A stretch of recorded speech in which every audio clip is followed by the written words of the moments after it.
Hello, everybody, and welcome to Run It Back, presented by Xfinity. My name is Wigloff, and I am joined here by my co-host, Rob. Hey, it is awesome to have all of you guys here today. We're going to have an excellent time. This is one of those great opportunities where we get to talk about our favorite thing, which is esports, right?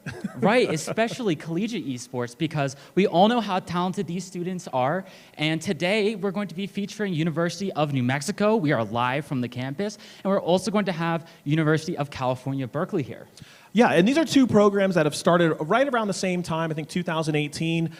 Today we're going to be doing Rocket League, we're going to be doing Valorant. I'm going to be hosting some great panels because what we want to do is really extend a lot of the knowledge that the community has and give it back to our up-and-coming community who are going to be taking over this when old guys like me retire. And what's super cool is that even though these clubs were founded such a short time ago, they actually both have dedicated esports spaces where they can learn about the skills of the industry, and they can also learn how to be better players and they have over 100 esports athletes at both colleges. Yeah, and I think it needs to be said that even if you have a super large campus, if you have a campus that's up and coming and you're just really want to get into esports, this is a really nice proving ground, because you don't need a ton of players in each game. You don't have to have 200 players or 300 players in each game to be competitive. When we're talking about Rocket League, you can have a small Rocket League team. You could have 3 players, you could have 10, you could have 100. It doesn't really matter. It's just a matter of learning the industry, and then we want to talk today about how to actually extend your professional career in esports, and that's what I'm going to be talking about. But after that, we're going to have some gaming, of course. Right, and also going off of that, Rob, and when it comes to something like a creative field, right? You're doing graphic design for your esports club, but then let's say you're actually a healthcare major. You can end up doing graphic design for a healthcare company. You can end up doing it for a professional organization or a specific team or a production company. So there are really so many ways that you can apply your skills when it comes to the industry and the broader job market. Yeah, and I think a lot of players and a lot of parents even don't understand that part. And one of the things that I've done as a professional in the industry is to be able to talk to the parents, the parents who don't believe in esports, who are telling you, go get a real job and things like that, is in esports, it's not always about being the professional player. There's a lot of things behind the scenes when it comes to production, when it comes to being a caster, when it comes to doing sales. There's an entire billion-dollar industry that is built behind esports. And again, our panelists are going to talk a little bit about that, and we're also going to have some gaming going on too. Of course, and just to give a quick highlight of some recent achievements of the clubs, UC Berkeley's organization actually just put on their gaming expo, which is part of the larger Caltopia event, and over 2 days, they're getting 20,000 attendees. So that just speaks to the organizational skills that these students have. I mean, you're having 20,000 people coming through, participating in free play, and also just walking through and working with all those gaming brands that are being exhibited. And you can tell them a bit about the NMAA finals that just happened from UNM. Yeah, and I think we don't want to get too into the details of everything today because we do have a huge slate of things. But that being said, it is just an honor to be here, to be able to talk to all the students, to be able to talk to everybody at home about what's going to happen today. But we do have a special guest that does have a short video to talk to you a little bit about everything that's going on. So let's get into that video now.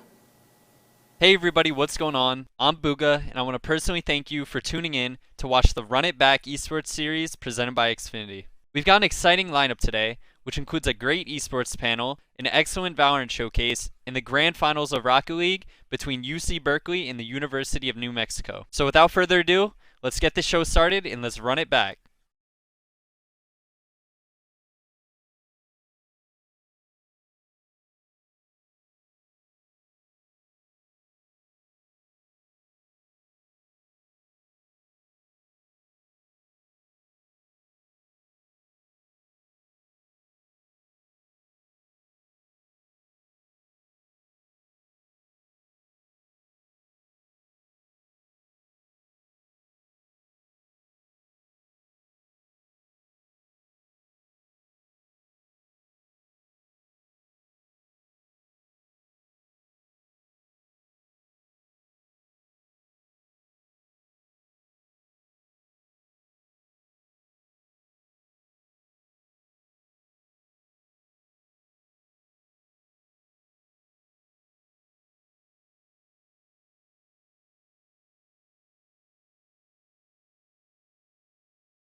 Welcome everybody at home. My name is Rob Reforge Gonzalez, and we are really just excited today to talk a little bit about esports. And in this case, we want to talk about the rise of scholastic esports, which is something that over the years is becoming more popular and more popular. If it's the middle school level, the high school level, the collegiate level, just all over the place. And we are joined by a couple of really awesome guests. So if you're at home, let me introduce you really quickly. I have Gerald Solomon, the executive director of NASEF, and I have Constance Steinkühler. I think that's how I say it. Please, if I say it wrong, just come and just beat me up. It's okay. But Constance is a professor in informatics at the Department of UC Irvine, and we're going to get right into it when we talk about the rise of scholastic esports with Gerald. Could you tell everybody at home a little bit about what you do?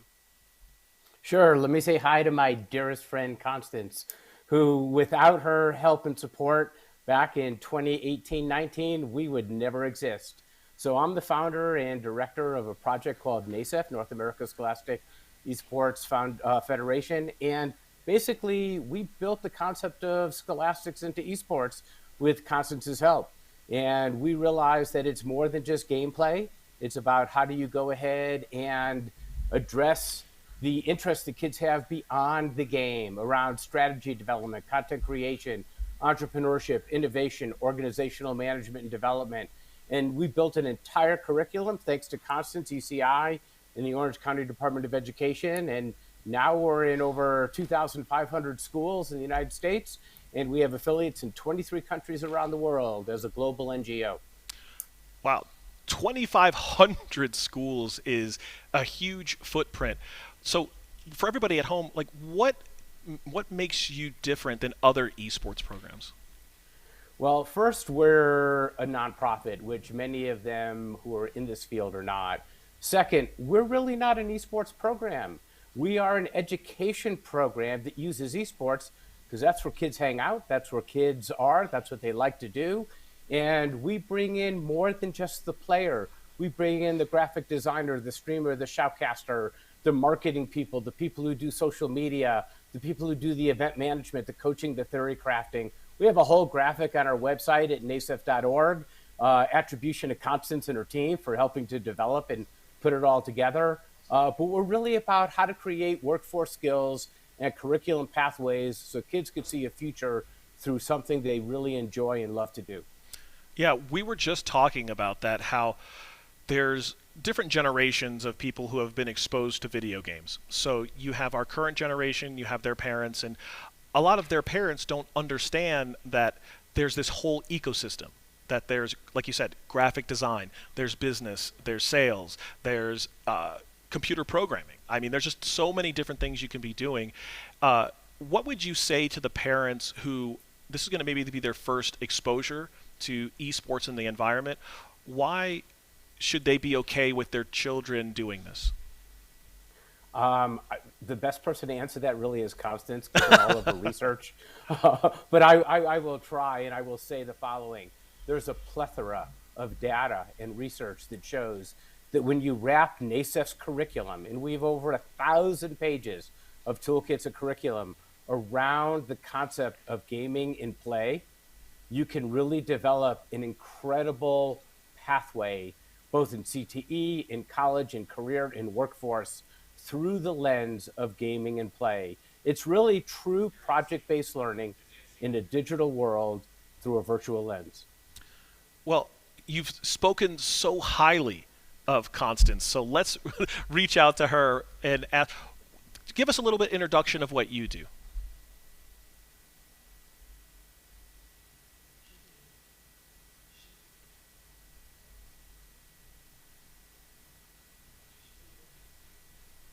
So it looks like Constance having a little bit of audio issue. We'll get that fixed for you. But I'll just talk a little bit. I think with Gerald and I, we can talk a little bit about. Can you? I can't hear you. Nope. Constance, like, oh no. I could brag about her all day long, though. So feel free to allow me. She's a rock star. I mean, you know, her world. She developed, we gave her a grant when I was running the Sam Welly Foundation to do 4 years of IRB approved research. And just look at her literature, look at her publications, look at all the great work she's done. And it really is pretty terrific. It really talks about how, when you, again, use the curriculum that we've developed, that she's assessed, um, it has profound impact for students. I was just in Korea and Japan last week, working with over 350 schools in Japan and over 500 kids and educators in Busan and in Seoul, South Korea, talking about Constance's research and the pathways that could be developed for their kids. And you should see the light bulbs go off in these parents' faces when they say, wow, I can get a scholarship to a US university. I can get a good high paying job in six figures through multiple industries, all because my child has figured out how to take what he or she loves and be able to align it in a pathway that makes sense that workforce needs today. Yeah, and I can even talk about it on a personal level. For me growing up, there was really no esports programs, or esports really didn't even exist when I was a kid. But as an adult, I went from finance and sales, but I turned my hobby of gaming into doing more casting, doing more production, doing all of the graphic design behind the scenes, hosting panels like today. And when I try to tell parents that that's what's out there, your kid doesn't have to be the next pro. They don't have to be doing all of that part on the I want to say the front end of the gaming piece. They can be doing all kinds of great stuff. And when we talk about production, not everything's going to be perfect, and the students are learning that right now. That we're always going to be learning. We're always going to be putting out fires, and this collegiate environment that we're able to grow into. Everybody's getting experience day by day. And just like you were saying, these parents are learning. Oh, they can get a scholarship doing this. They can get a scholarship doing that. It's not just in the gaming piece. And I want to talk a little bit more about NASIF. So what would you say in your experience has been the biggest impact you've seen with your own eyes? Wow, that's a big question. I think the biggest impact is to see the kids who tend to be not the baseball player, the pitcher, the center on the basketball team, the star football player, to find a place where they belong, to have a sense of community, to affirm who they are, what their interests are, to give them a safe space to explore, to fail, which we call first attempt in learning, and to use something that they enjoy to explore a future for themselves and to find out what's their purpose and how do I define that purpose through something that I like to be able to do. And again, in I don't know if Constance's audio is back in or not, but I'm going to plug her throughout this whole conversation if I can. Her research demonstrates that the best part of NASEF is the formation of the community, that sense of belonging, that opportunity for people to get together, to share common interests, to learn from each other, and to develop opportunities that really provide, for lack of a better term, kind of those aha moments that say, wow, look at the title, look at the games you have that people play. Who built it? Who coded it? Who put out, who developed the website? Who did the social media? Who did the data analytics on it? Who's coaching it? Who's streaming it? Who's funding it? Who's finding funding to put it on together? You talked about Berkeley and you talked about University of New Mexico. That whole ecosystem you're talking about, it's more than just the 5 who are playing the game or the 6 who are playing the game or the 3 who are playing the game. It's literally hundreds, if not thousands of people in that ecosystem to make it work. Yeah, and it really is a team game in the best way that I can put it. It's without the people behind the scenes, without the advertising, without the business folks doing what they have to do, bringing in sponsors, this whole thing wouldn't work. And you'll see that every program doesn't have to be a national championship team to affect the lives positively of everybody that's around it. What we're going to do is I think we're going to go to a quick break. We're going to try to get Miss Constance in here so we can hear back from her, and we will be right back with you.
looks like we might have been able to get this audio issue fixed.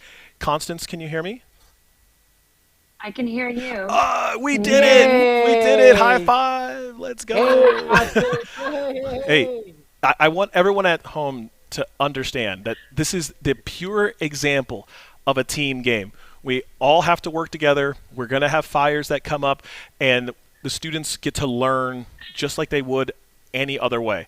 But that being said, Miss Constance, can you introduce yourself to everybody at home? Hi. Yes, my name is Constance, and I run the game design program at UCI. I'm a researcher that studies games and social interaction for the last 15 or 20 years.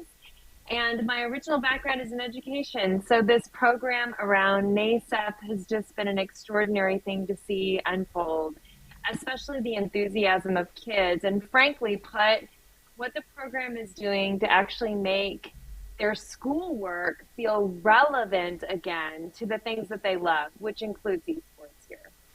So I'm not very familiar with exactly what you do. Could you explain a little bit about like what goes into your research? Sure. I do a lot of work around cognition, learning, and social interaction related to games. So if you think about some of the national issues we have around like do games cause violence? Are games replacing reading among young people? What are the benefits of gaming? What are the downfalls of gaming? And right now I really spend a lot of time dealing with teens, wellness, and gameplay. So issues around what does healthy gaming look like? What kind of parent supports and coach supports are most effective? Those kinds of issues. It's honestly a lot of fun if you imagine I get to basically study kids playing.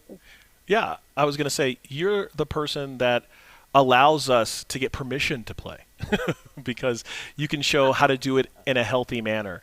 And that kind of leads into what I was going to ask is we do hear a lot about parents being worried about, is it healthy to game? Does it have negative effects on children or young adults or whatever it is?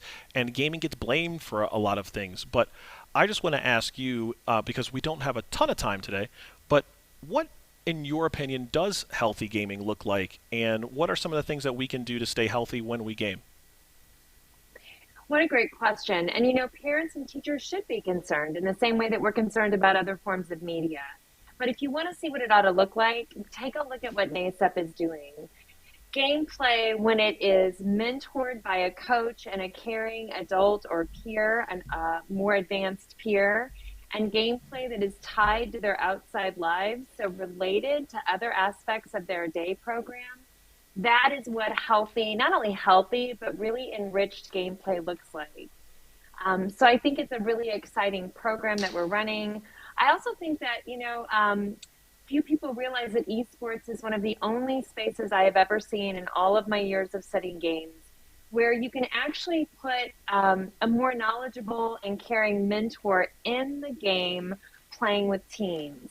Now, for those of us who parent teens, I have 2 teen boys.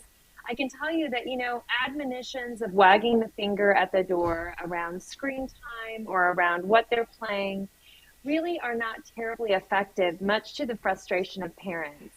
But what you do find effective is when more advanced players, coaches, and peers actually help shape their gameplay and make it productive. And oftentimes that means knowing how to be a good team member, knowing how to communicate well, knowing when it's time to take a break from your screen and just take a break. Like the game is still for fun. It shouldn't be so serious. And when to balance it with other activities that you care about.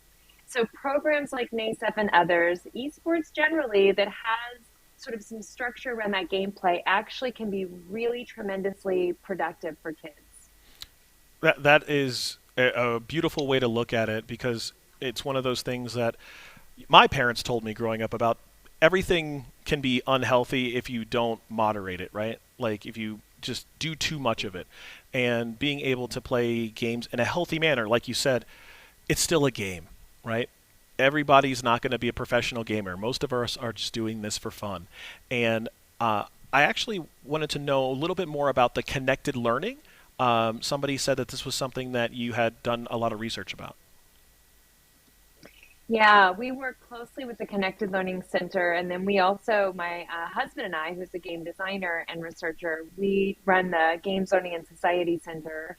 And a lot of this work is educators, designers, and policymakers really taking a careful look at what should learning look like in the 21st century?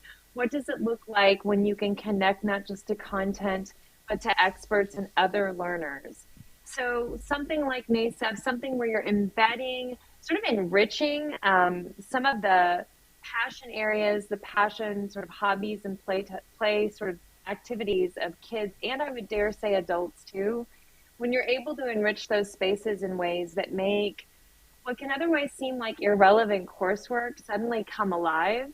For example, like analyzing your data to see how to improve your game, or studying communication to improve how it is your team's working together. Those are the ways in which we actually demonstrate to young people and sometimes adults that, that these dry topics that are worth knowing about actually have application in the very spaces where we would least expect it. Yeah, I think that's a super important thing to point out, that you can derive a lot of value where people didn't know where it existed.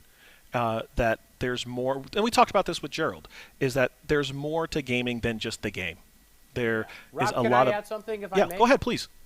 I want to do a shout out to Albuquerque Public Schools in particular, and Lori Lehman and Rich Bowman. They're our affiliate for New Mexico for NASEF. And they're really working hard at doing exactly what Constance talks about, which is building a sense of community and opportunity, a pipeline from middle school to high school into collegiate opportunities, helping kids understand that there's this world or this ecosystem.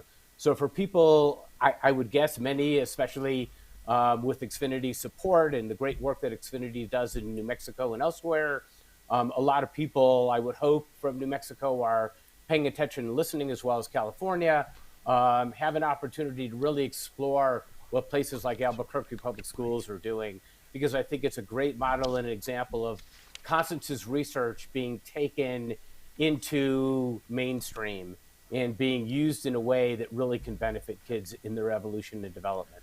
Yeah, and you couldn't have said it any better. As a student of Albuquerque Public Schools, I'm very happy to be able to help with some of those things. And I think there's a lot of other people just out in the community that should also look at how you can also help a lot of these students, because it's nice for these young people to see that there are adults and mentors in the industry that want to be part of this esports thing. And we have run out of time for today, but I did want to say thank you to Gerald, thank you to Constance. We appreciate everything that you said today. And if you're at home and you're just tuning in now, we will have all of this recorded so you can hear back from what these great people had to say. But we're going to run into a quick video, a little bit more about NASEF. There's so much to be gained out of gaming, jobs, community, like friendships. It is a beautiful thing, and NASEF is just trying to bring light to that.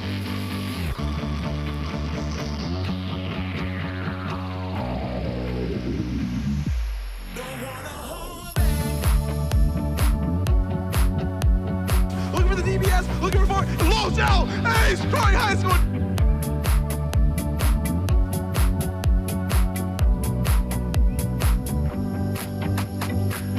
Where it's the internet age. In a certain sense, you kind of have to make your own career, and esports is one of the best places to do that.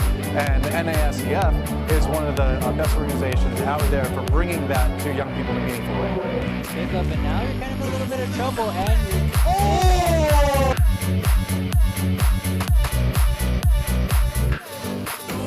There's an esports club. It's good to take the opportunity, just have a lot of fun and see what you can do and reach your limits.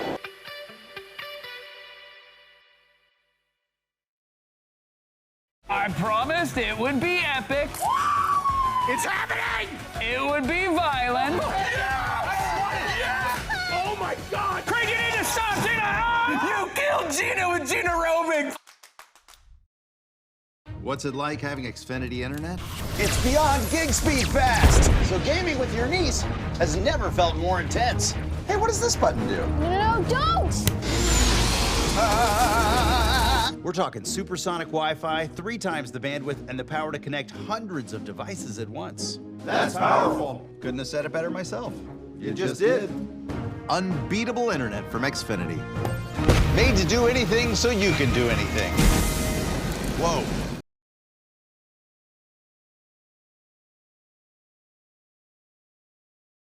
What if you could look forward 1 year, 4 years, 40 years? What does the future look like? How will you ignite it? This is where the future gets fueled, where ideas come to life and identities flourish. This is where we define opportunity as individuals and as a pack. Being a Lobo is about so much more than the classes you take. It's about the mark you make on your world, because the journey starts here, but it never ends. What will you ignite?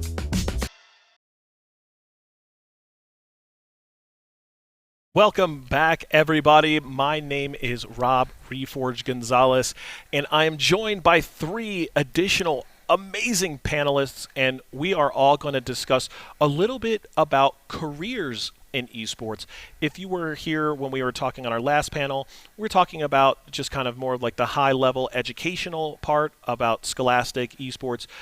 But for everybody who is doing esports in college, I think we all have this, this passion to want to actually be in the industry, and we're going to talk to 3 great people who can talk more about that.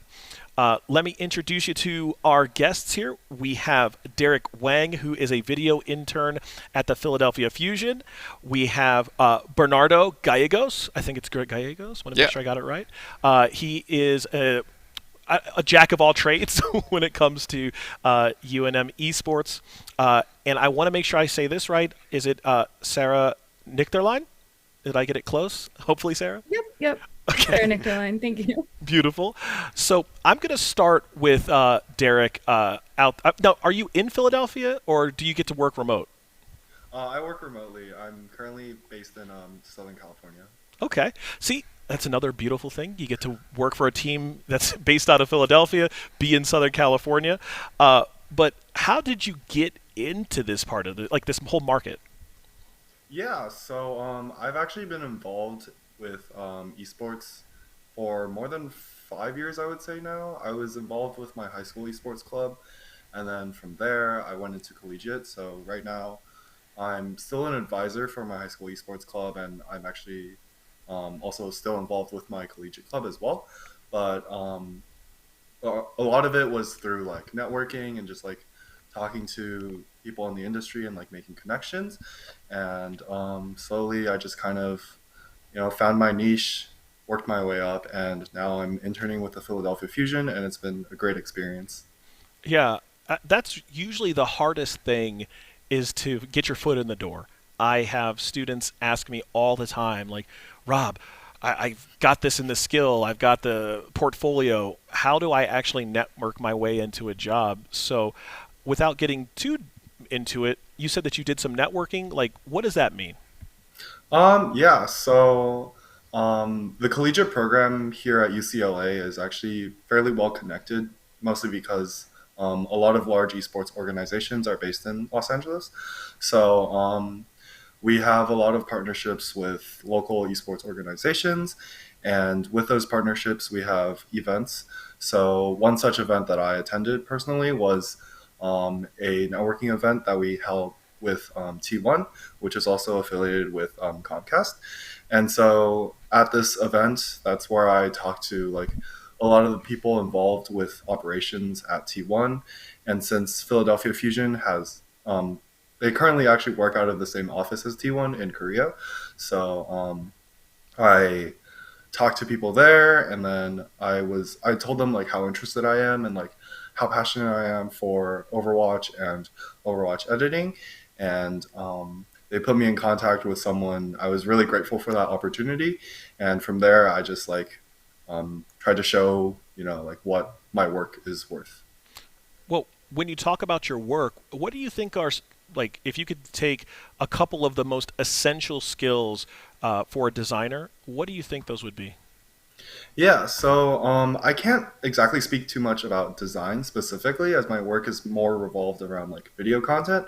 But I think like an extremely important skill for those looking for a creative role in esports is both like your adaptability and like your receptiveness to feedback. So I think like working in esports is an elaborate process of juggling. So like when I first started out at UCLA Esports, for example, I was in an operations role. And soon enough, I actually found myself working in content, creating videos, and even doing some broadcast production. And I really enjoyed like hopping between these various roles. And now here at Fusion, I do much more than just video editing. From like thinking of concepts to like creating like social media content for our players. I've had to wear like many different hats at Fusion and also at UCLA Esports. And I think this general adaptability is something crucial to working as a creative in esports.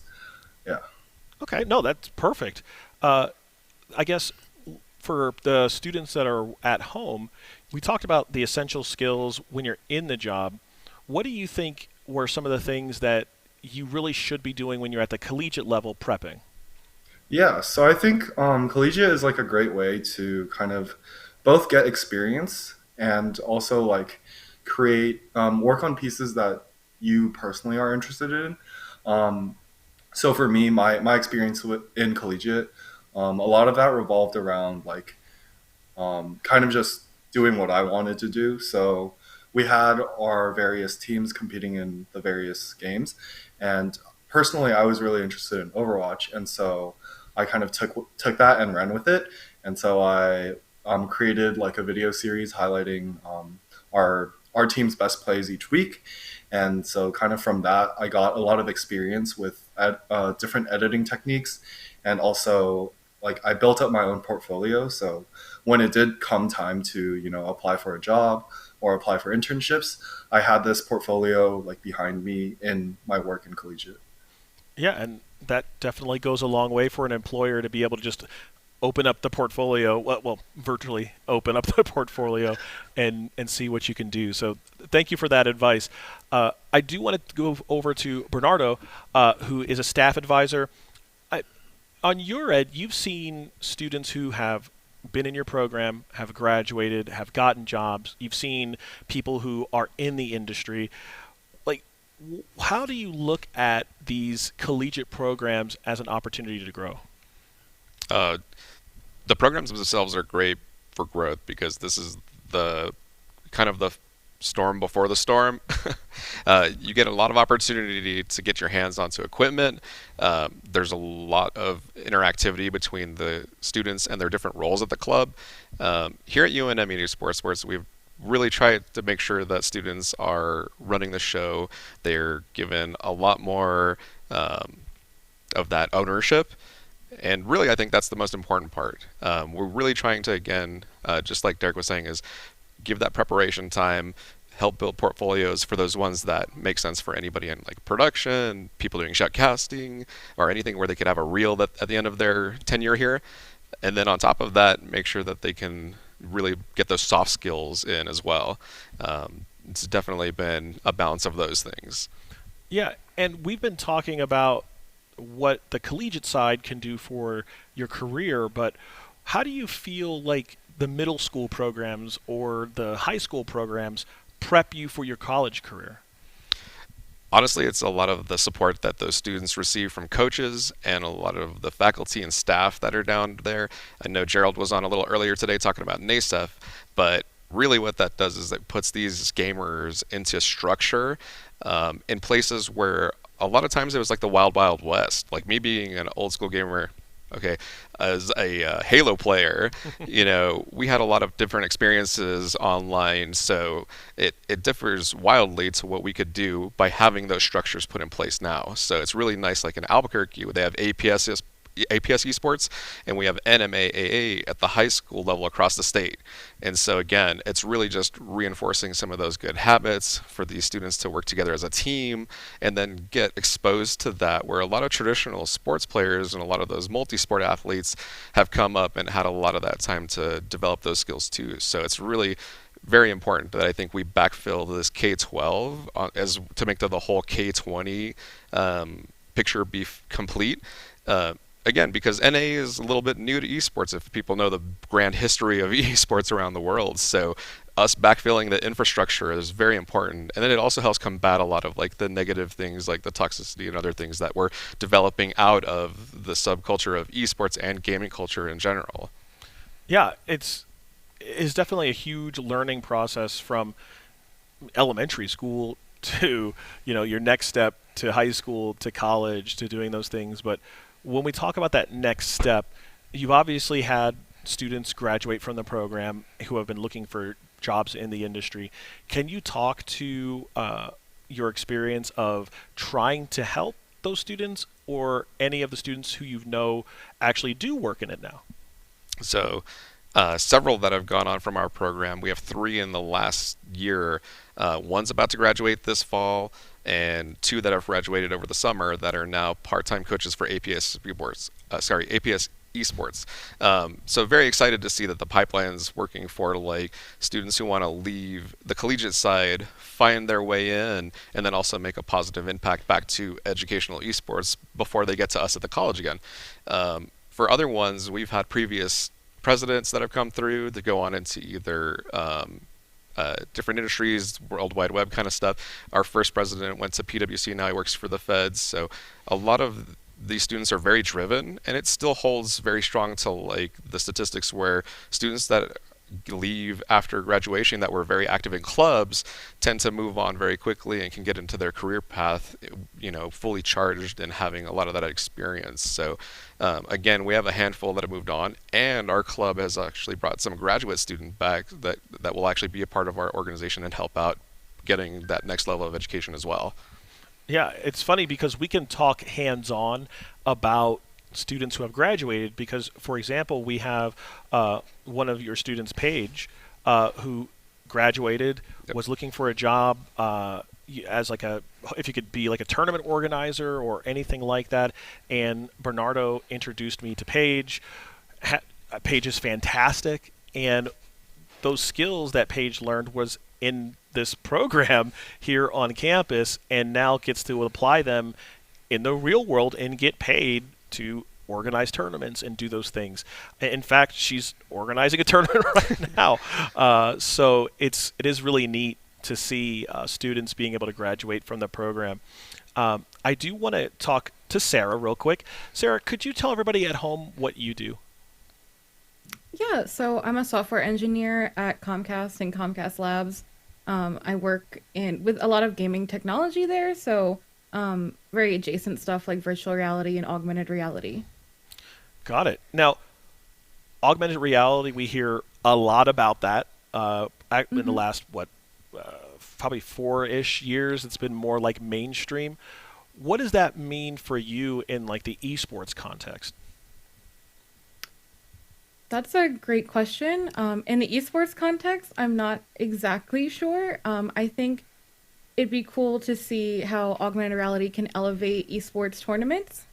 But at this very moment, you're building the bridges.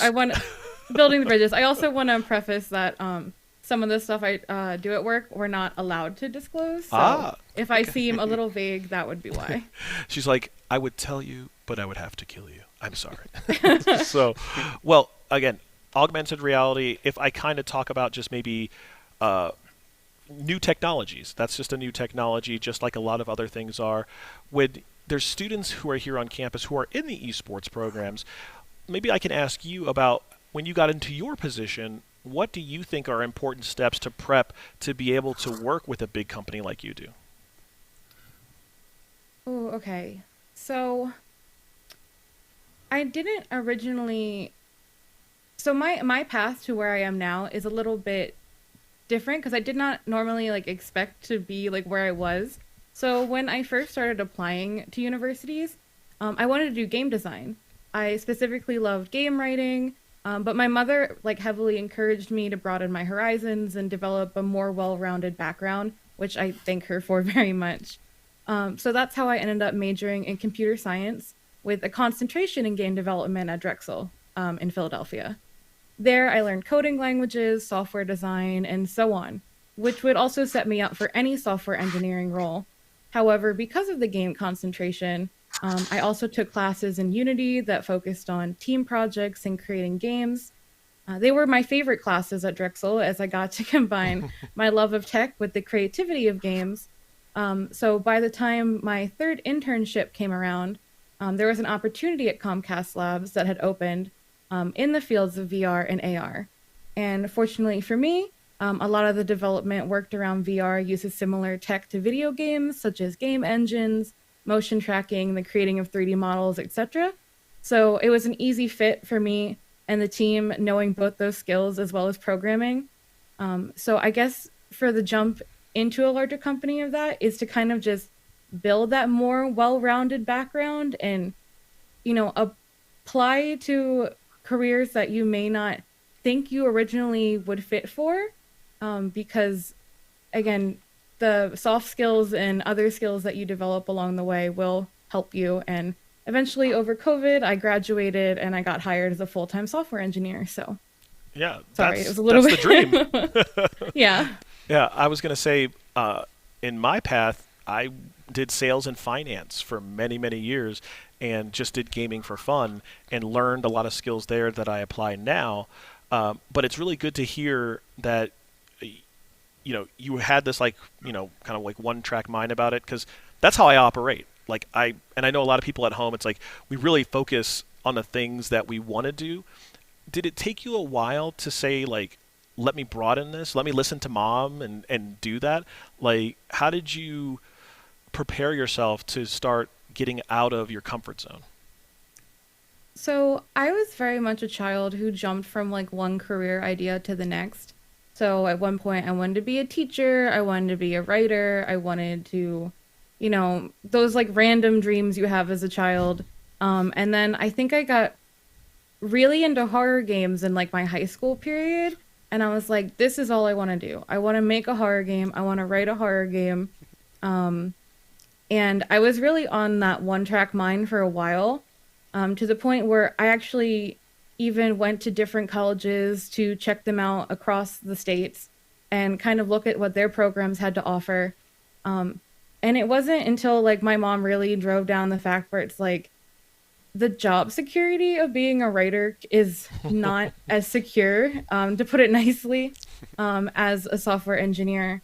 And I already had a background in tech. I had been working in the IT department at my high school for 3 or 4 years. And I like technology. I just wasn't sure how I could apply it to what I wanted to do at the time. So when I saw the opportunity at Drexel that kind of combined both all those things about the creative process of video games with kind of that technology background, it was kind of this perfect match kind of fit. And then I went out of my way, and they have a screenwriting minor there, but I talked to professors and I got it custom created to still give me a screenwriting minor, but all my classes were focused in game writing opposed to movie writing or TV writing. Now, you talked about this love for horror games. Now, I know you can't talk about everything. Do you still have a passion project to be able to make your own horror game? So I do have a pretty full script that I wrote in college that that still plays in the back of my mind. Let's go. And because my favorite part about the writing process is character design and backstories for character design. It's also another reason I love D&D. So I do have that project, and other ones randomly pop up. I was talking to my hairdresser a couple weeks ago, and we're like, what if there was something that was kind of hairdressing was the front of the game, but behind the scenes it was undercover for a very dark kind of story. And I love when games kind of do that too. You can sometimes see them out now, indie games that are oh, it's like a coffee shop simulator, but behind the scenes it's much more of a developed story than that. I would love to be a fly on the wall where you're getting your hair done, it's getting washed, and you're wouldn't it be cool if there was a Cthulhu behind that door? and see what she says. But that's really cool to be still able to have your passion projects. I do want to come back around to Derek. We have been talking about esports. We're talking about how do we get into the actual industry. but where do you see the industry going? Because you're someone who's like really in it. You're in an esports org. Fusion is huge. T1 is huge. People at home, I don't know if you know how massive T1 is. It's like the Cowboys or any big, huge sports team. But Derek, how do you see like collegiate esports shaping what the future of esports will be? Yeah, so I guess like since I've been involved with like esports both on the industry side and in like Scholastic for so long, I've like thought about this quite a bit. I think like collegiate esports is integral to the future of the industry. I like I think like I've always believed this, participating in both like high school and now involved in college, and it's like very enlightening to see all the students participate either in competition or as staff, and being so excited to like make their passion a possible career path. I think as students, like as they're considering the many career paths available to them, collegiate and scholastic esports in general are like extremely eye-opening, as they can experience, as like the students can experience what they've been a fan of online in their very own lives. Um, so that's like whether that's practicing in scrims, creating graphics for like a roster announcement, or like winning a championship at like a local live event. I think students are itching for a way to make their dreams like a reality. I also think like collegiate esports are often underappreciated.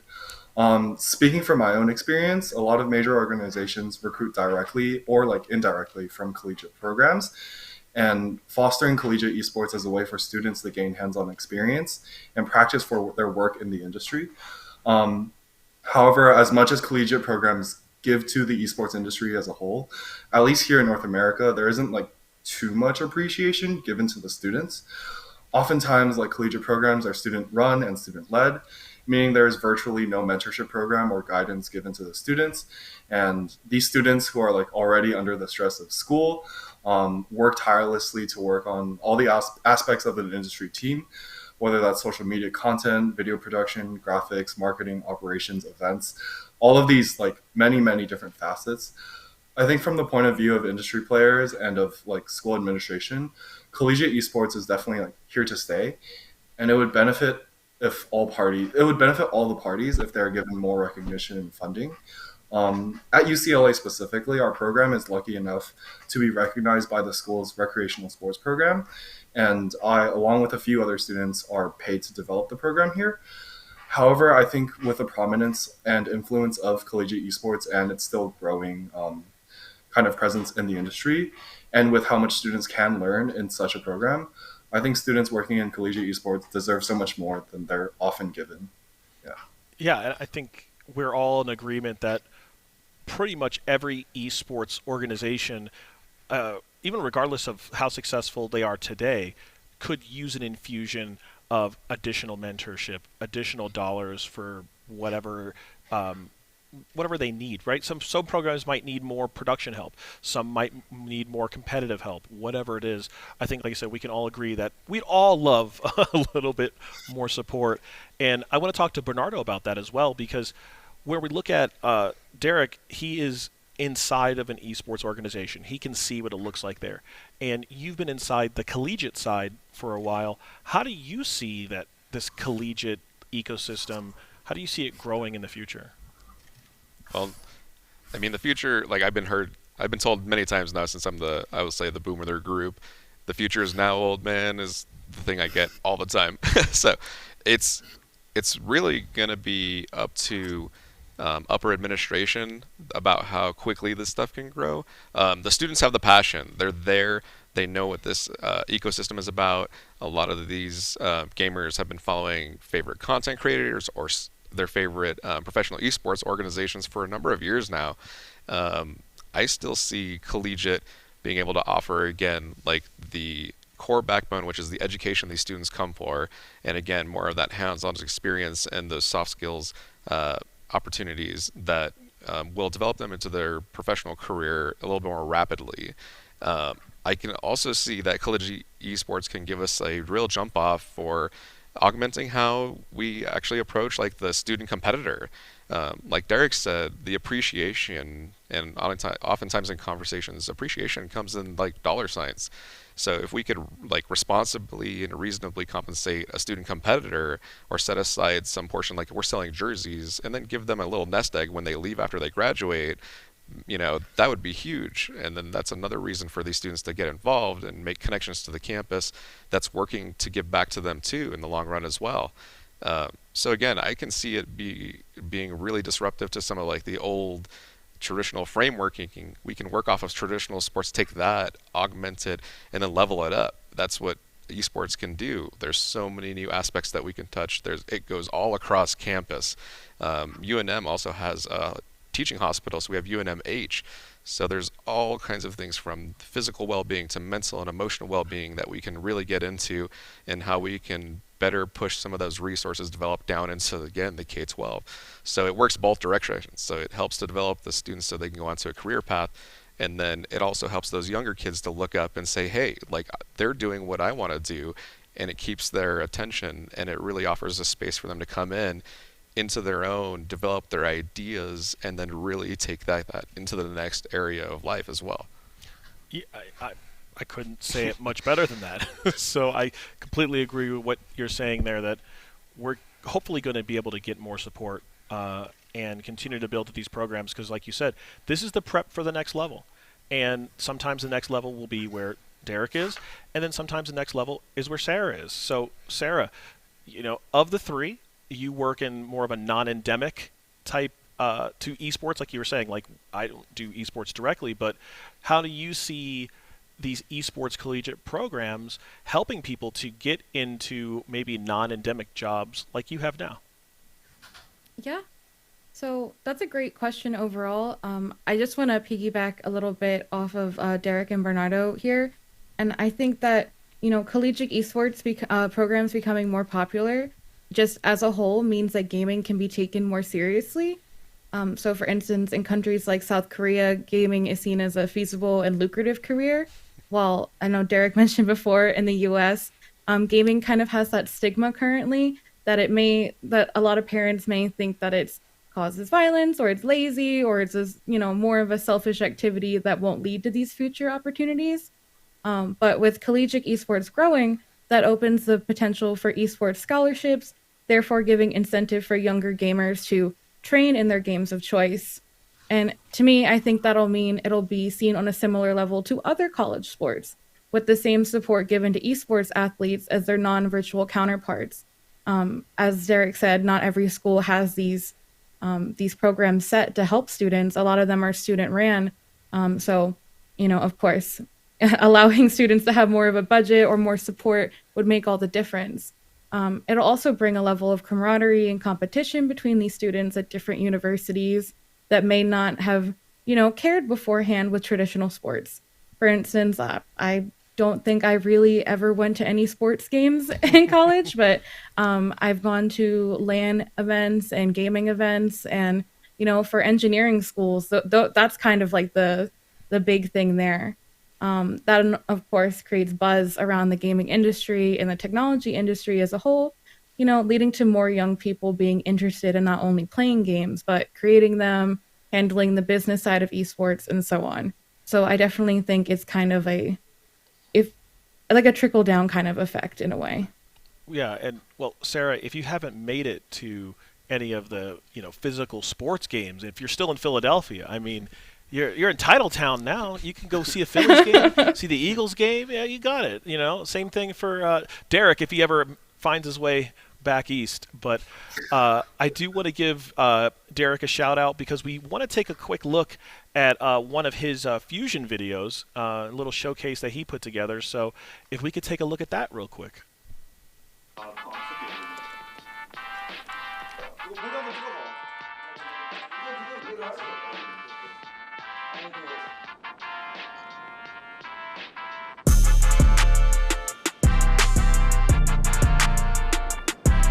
Going for it. Thinking about it. Gets Sasha, and actually, no, he's just running the drive. Doesn't even need that philosophy. Just hold on to it. Having done so much work now, has the blade up, dashes, and instantly finds 3 kills. Making up for it. He's looking for the wipe, and he will have it. 1 blade, full 1 team kill.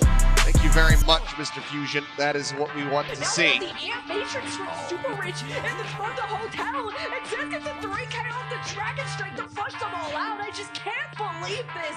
Fusion have warded away a massive storm. Zest, the first player in the East region to hit 1,000 final blows.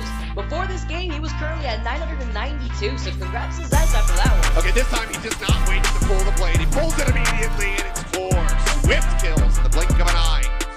Zest shutting them down. That's half the time being now drained away. Gets the Dragon Blade, out goes for a slash through, finds the Phillip!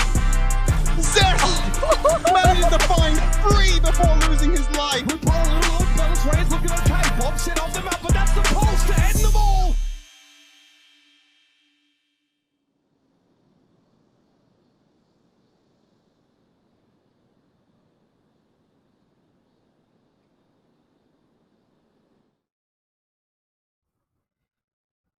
Go. Let's go. So, I mean, I am biased because I am a Philadelphia sports fan, including the Fusion. I do have a couple Fusion jerseys at home, so I can't say that doesn't hype me up a little bit, but I did want to thank everybody for being here. We are going to have a jam-packed afternoon of gaming because we're going to be, right after this, we're going to go into a small break. Go get your popcorn, go get your soda, get ready, because we are going to have our Valorant show match. After that, we are going to have our Rocket League show match. But let me say again, thank you to Bernardo. Thank you to Derek. Thank you. Oh my, it's been an amazing opportunity. They're not constants. I'm having a hard time, Sarah. I'm sorry. Excuse me. You can beat me when you see me, I promise.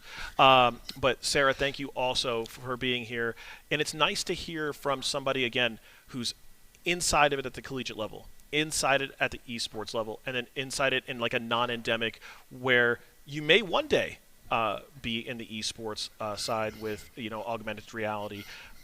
My name has been Rob Reforge Gonzalez. We've been having a great time on our panel, but again, don't go anywhere. We're going to go to break, and then when we come back from our break, we will get into our Valorant show match. We'll see you then.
Hello, everybody, and welcome back to the broadcast. I'm so excited to announce that we're going to move into the matches. So to give a quick breakdown, first we're going to start with a show match where we are going to have the players from UCB and UNM swap around, and then they're going to play each other. It'll be a lot of fun. Then we are going to have a graphics breakdown, and you're going to learn a little bit of what goes into creating the 3D graphics and animations for an esports production. And then finally, we're going to close out with our Rocket League Best of 7, which will be for today's title of champion. So without further ado, I'm going to toss it over to the desk.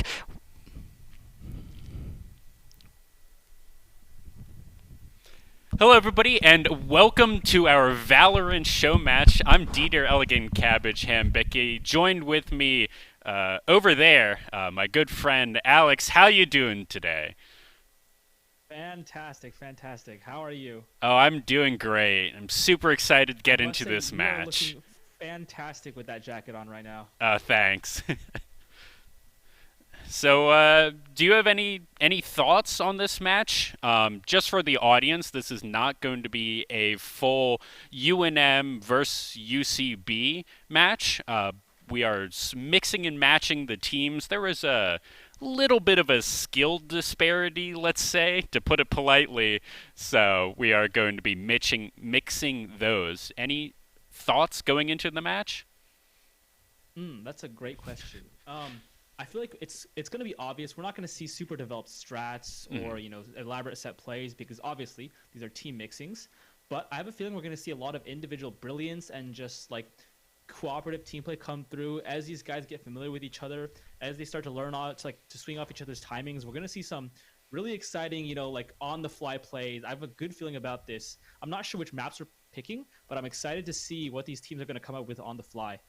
Oh, absolutely. I'm super excited to just see the individual prowess of each of these players really shine. Because, as you said, this is the first time all these players are playing together. So there's not going to be a huge team coordination. But what that does mean is we're going to be able to see, a player pop off, get some cool clutches, get some cool aces. And that's really what I'm here for. That's exactly right. And I don't know how many people here watch League of Legends, but there's this concept in League called Champions Queue, where it's effectively 5-on-5 pro players that don't play on the same team, but they are all in the same set of comms. So I have a feeling this match might turn out something like that Champions Queue, where you've got 5 talented players playing against 5 talented players and just trying to make it work as they go along, try to simulate that hardcore competitive experience. It's like a preview of the upcoming tournament mode in Valorant, maybe. Oh yeah, that's hopefully what we'll see. Just 10 really good players at the game, just duking it out. So I'm pretty excited for that. I do see it looks like almost everyone is in the games. Oh, nope. Everyone's getting in and we're just swapping. So it'll be a few more minutes, but hopefully not too much longer before we get into the game. So, Dieter, do you have any idea how the map picks are going to work on this full setup? I see we're on Ascent already, or to begin with. So I'm assuming, but I have no idea. Okay, so yeah, because Ascent, I think it's the default pick. Yeah. Mm-hmm. Yeah, I'm guessing because it starts with A, it's probably alphabetical. I would assume, but it might be democratic. I don't think there was any picks and bans. I don't even know if everyone talked to each other in the 5 mans that we put together before this. I think this might be actually the first time that all of these 5 players are talking to each other. So that should be really exciting. That should be exciting. Oh, absolutely. It really will be like Champions Queue, where probably less like Champions Queue, just because in that I think everyone kind of knows each other just from playing each other in solo queue and things like that. But these are who knows what the play style of your allies are. Yeah, that's totally true. We could have some super tactical Sentinel player paired with this absolute psychopath Jet player. You never know what's gonna happen, right? Yeah, it'll be. I'm really excited. It looks like I see 5 players on each team and a coach in each role. Mm-hmm. So This we should does be look getting like it's set up to go. All right. Ready for just everyone to ready up, and then we should be in. So, what do you want to is there call a map you'd the? like to see? I mean, I really just want to see like people popping off. I don't want to see my least favorite Valorant to watch is where everyone's like too scared to go and peek, and because they're like, if we lose this, there's prize money are on the line. But this is there's barely even bragging rights with this because the teams are mixed. So I want to see just like running in there, looking for the headshots, just everyone just playing to their limits. Okay, I'm down. I'm on board for that. We call that Giga Chad Valorant. I'm down yeah, to see Giga Chad Valorant. That's what I want to see. Giga Chad Valorant. Hopefully we get exactly. that. Everyone. So I believe I cut you off earlier. Yeah. So what do you want to? Since it's not UCB versus UNM, what are we calling these teams? Oh, that's a great point. Because we have. I'm thinking. The really only thing we have to go off of is just the coaches. So we have Adrian the Great, who if everything is the same, the first attackers, that's Clerky, D Scuba, Didicus, Freestein, and FW Johan. So that would be Adrian's team. And then the first defenders, that's Gups, Yellow Cactus, Brighthammer, Roque, and Dev, and that's Luna Ephemera's team. Mm-hmm. So we could go with that. This is a tough one. Yeah. Team Adrian and Team Luna? I'm okay Adrian. with calling that for now. Yeah, that's at least. Let's see. Didicus is on Adrian's, and Yellow Cactus is on Luna Ephemera. That's how I'm going to remember it. Mm-hmm. I'm just gonna call by side, I think. Attacker versus defender. All right. Yes, exactly. That's probably what I'm going to default to as well. All right, but I see we are getting into champion or agent selects here soon. All right. Nothing, only a couple of things being hovered, but nothing out of the ordinary so far. Yeah, we'll see if we get something spicy. For a second there, it looked like Team Adrian might have the double sentinel with the Cypher Chamber, but it doesn't look like that's going to be happening at the end of the day. Yeah, that may be. All right. Oh, there's a Killjoy locked in from Brighthammer over on the Defenders team. That's so far about it. Nothing out of the ordinary of the hovers are on the attacking team, though. Yeah, I can imagine they're probably in the lobby right now trying to figure out, who plays what, who's comfortable on what. Okay, this is a comp we feel like is good. And like you can kind of see it progressing gradually. Oh, as we get a lot of lock-ins from Team Adrian. That was some team synergy right there. Yeah, almost 5 right in a row. Yep, nothing out of the ordinary there. Nothing particularly out of the ordinary. Rocky Reina coming in. That's kind of hype. Yeah, I'm super excited to see that, Arena. We don't see that. We also don't see too many KOs. But the Jet Chamber Sage Brimstone Sova that's fairly average, I would say. That's if you watch a Valorant professional game, you'll see that and be like, yep, that's a comp. Yep, you've definitely seen this before. All right. Although I will say, I'm a little bit curious to see that both teams have locked in a Brimstone here. I feel like more commonly on Ascent, at least in like a competitive setting, you'll see Omen a bit more. Brimstone's a little better at those fast hits, which I think we might be getting. So that's pretty exciting. Hopefully we get to see some good Brimstone. Just area of denials, maybe good ult, just like onto 5 members. That would be pretty hype. Yes, that would be so hype. Or maybe one of those classic Stimmy 5-man rush and destroy everyone on the site type. Oh, yeah. Well, that's what we want. Giga Chad Gaming. So here, we're seeing a push over on B side. Oh.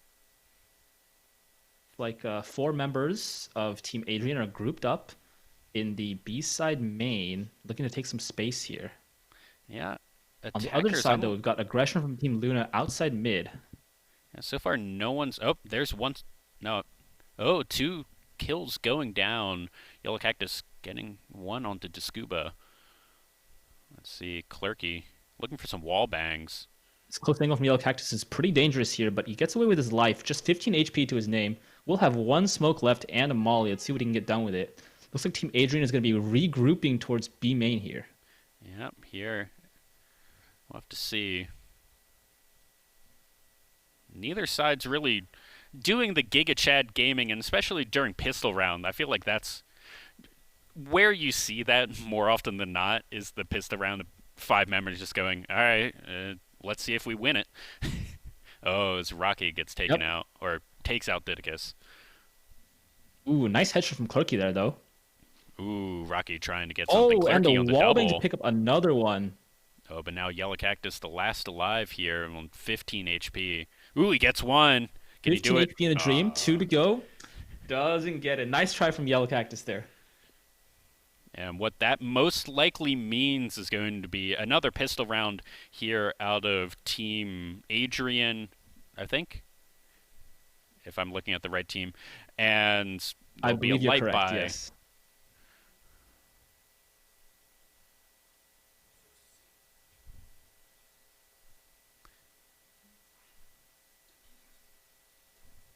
Okay, it looks like Team Adrian is grouped up for a 4-man split, seems like. A 4-1 split towards A main. We'll see if anything comes out of that. Gups was definitely looking for something early there, but it looks like he's backed off just a tad. He's going to peek wide and dashes the wrong way. It's a disaster. Yeah, you hate to see it. Oh, let's see. Ooh, Dev getting Oh, and one. Dev is driving in the chaos. Ooh, a spike plant. All right, that's a good one. Let's see how they can defend it. Oh, well, that's one way to defend it. That is one way to defend it for sure.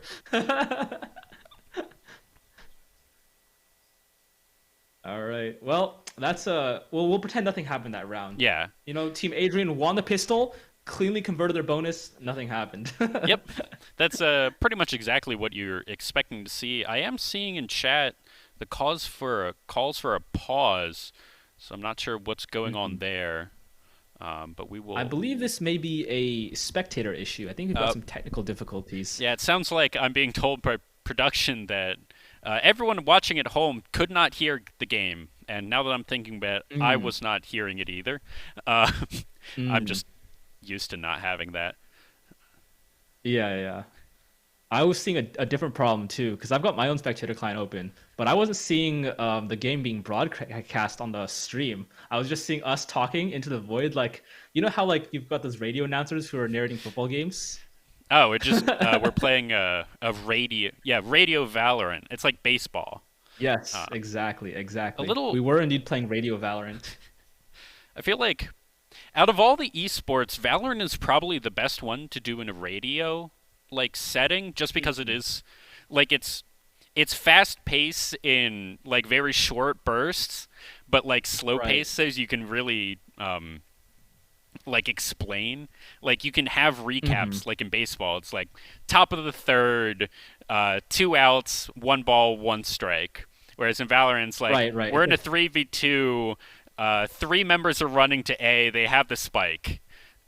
Like you know what the game state is stakes, right there. Right? Exactly. You can communicate that in like so few messages, and then if you got a little more downtime while they're rotating, you're like, okay, this is a crucial round for them to win. Their econ is on the line here. Tournament lives on the line. Yep. You know, you can bring up everything. Look at econ's good. Here's the all the guns they have. And just look at everything, or 13-2, and you're like, oh, well, I guess 13-2, someone already won, but all right, 12-2. Yeah, 12-2, and you're like, oh, it's a blowout. So, yeah, exactly, it looks like we are having a few technical difficulties. Anything that you want to talk about for UC Berkeley, for on your side, while we have a little bit of downtime? I just want to shout out my school. I want to shout out my school's Valorant teams. They're all really cool people, super chill. We just watched some D1 games earlier this morning too, so I was really hyped for that. Just a bunch of lovely people. I'm really glad we're here to watch this event today, and I'm really glad you guys are putting this on actually with us. It's such a cool like cross school collaboration. Especially the feel of this event is much more like friendly. You know, we're all here to have a good time and just show off our esports teams. It's so cool to me. I'm really excited that we get, like in Valorant, we have these teams mixing, so we have this really casual kind of event, and then after this, we'll be going into our Rocket League, which is going to be the more competitive. The person who wins that wins the whole tournament. So I'm super excited for, you know, this going on in the future if we get to do this next year and really have just a rivalry between the two schools. Yeah, that would be fantastic. I would be so happy for that. I feel like this is what collegiate esports need more, right? These like interschool relations instead of, 5 people behind computer screens. It's so much cooler when you've got these like big events where there's storylines, where there's like repeating themes, all that kind of stuff. Oh, absolutely. I can't wait for next year, even if, we don't have an event this big. I'd love to do something with UC Berkeley and, kind of keep this rivalry up. Make sure that, there is a returning champion. Whoever wins Rocket League, they get to defend or, fight for the title. And I think that'll be super exciting. Yeah, you could imagine like in a future timeline for these Valorant teams, maybe like they're playing against each other. And like, let's say Johan's playing on the same team as like Freestone or playing across from him. He's like, I know how this guy plays. I played this like school mixing match with him. I know his tendencies, right? Like you could totally see that happening and like just some crazy like competitive league storylines arising from this. So that'd be super cool to see. Yeah, I'm super excited for that. Even if we just want to have some sort of like more casual rivalry, even if we just become like really good scrim partners, that would be really cool. It looks like we are back into the game, still 0-2 as I hear the game audio now and I think we're good to go. Yep, looks like we just got a resume play notification and it's going to be counting down to the start of the round in 4 seconds now. Yep, absolutely. Launching smoke. Looks like this is going to be a kind of a split push. 4 members down mid. Looks like it's going to be the bonus round for Team Agent here. They're looking to convert. They've actually already pinched onto A site. Gups might get caught out here. Oh, Clerky. And he does indeed get caught out. Clerk is going to take him out. Johan, ooh, that was a good headshot. That's now 3v4. I didn't see the one person go down. But now, spike planted. Let's see what the defense is. Yeah, this is going to be a tough retake for them. These Brim Smokes last so long. We'll see what Rocket can do. Does open it up. No one's giving me any free angles. Going to drop, get taken down by Clerk. And this is looking rough. Good trades overall. Here, 3v1. And that was just a good headshot there from Clerky. Here, Absolutely 0-3. filthy from him there. Opening up that round with the sneak up onto A is 8-0-1 right now. He is farming. Absolutely. Well, let's see. Let's see what they were able to do here. 0-3. Team Luna, I think, hasn't put anything up on the board yet. They want to be able to convert. Now should be a good time for them. Yep, they're on the defensive side of Ascent, which is typically considered the stronger side. So they do need to start putting rounds on the board sooner rather than later. We'll have to see another kind of split 3 down the middle. Good headshot by Dev. Ooh, yeah, fantastic from Dev there. That was crispy. Let's see. I think Clerky here. We'll see if they can. Yeah, we'll see if they can get that gun back too, because that was a gun dropped on Cat. They might want it. Clerky maybe in a little bit of danger. Doesn't know where to peek. Doesn't know that there's 2 people marking him. Oh, but one moved. Let's see if he's able to win the gunfight. Rocket, try and find something, and no, Discuba wins that.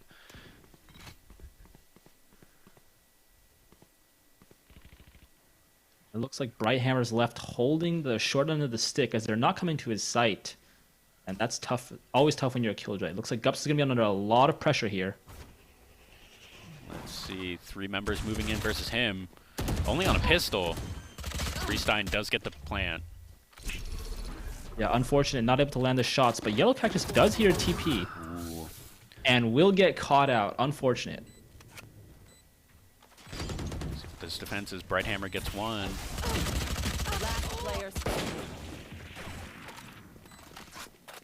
Dev left with all to do. Has been good with his Marshall, but looks like it won't be good enough as another member of Team Adrian gets a 4K. Yeah, D-Scuba there getting 4 in a row. Very good in a game where there's only 5 people that you can kill in a round. That's damn right. He killed 80% of the opposing team all by himself.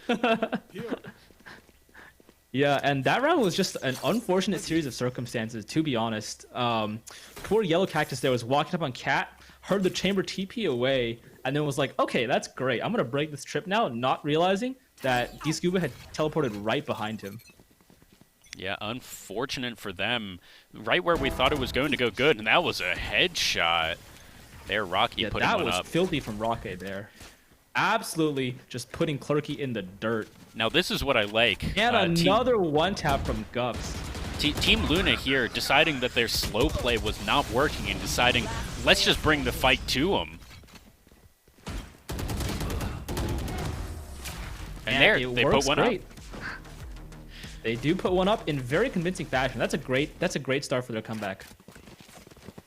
But and that's that's what we were wanting to see, that Giga Chad gaming of for real. And it worked, you know.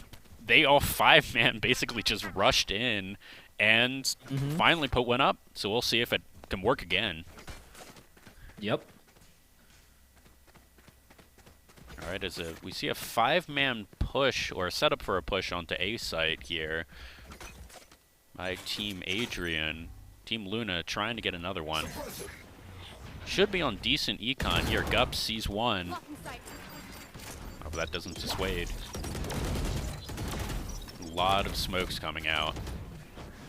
Yeah, a lot of utility being exchanged as well. We saw the KO Molly come out, as well as the Reyna ult coming in. That's a lot of util from Team Luna here. Oh, yep. Both teams Team Adrian's just full send it down mid. Yeah. Neither knowing quite what they want to do. Nope. This Team Adrian rotates back to A.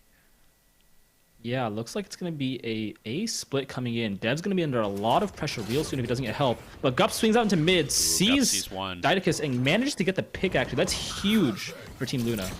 Yeah, that's 4v3. Dev now in a kind of bad spot. Let's see if he's able to trade one. Yeah, and Clerky somehow lands that absurd shot mid-air. Just everything going wrong. 2v2. Rocket does get one, immediately traded out. Here, Team Luna needs to push in. Get the defuse. Only a little bit of time to work with. Time is running they out. Get one. Brighthammer will get one. Nicely done. Ooh, they get both. Should have enough time. They have plenty of time, and good stuff from them there, honestly. They got really, really fortunate on the timing there.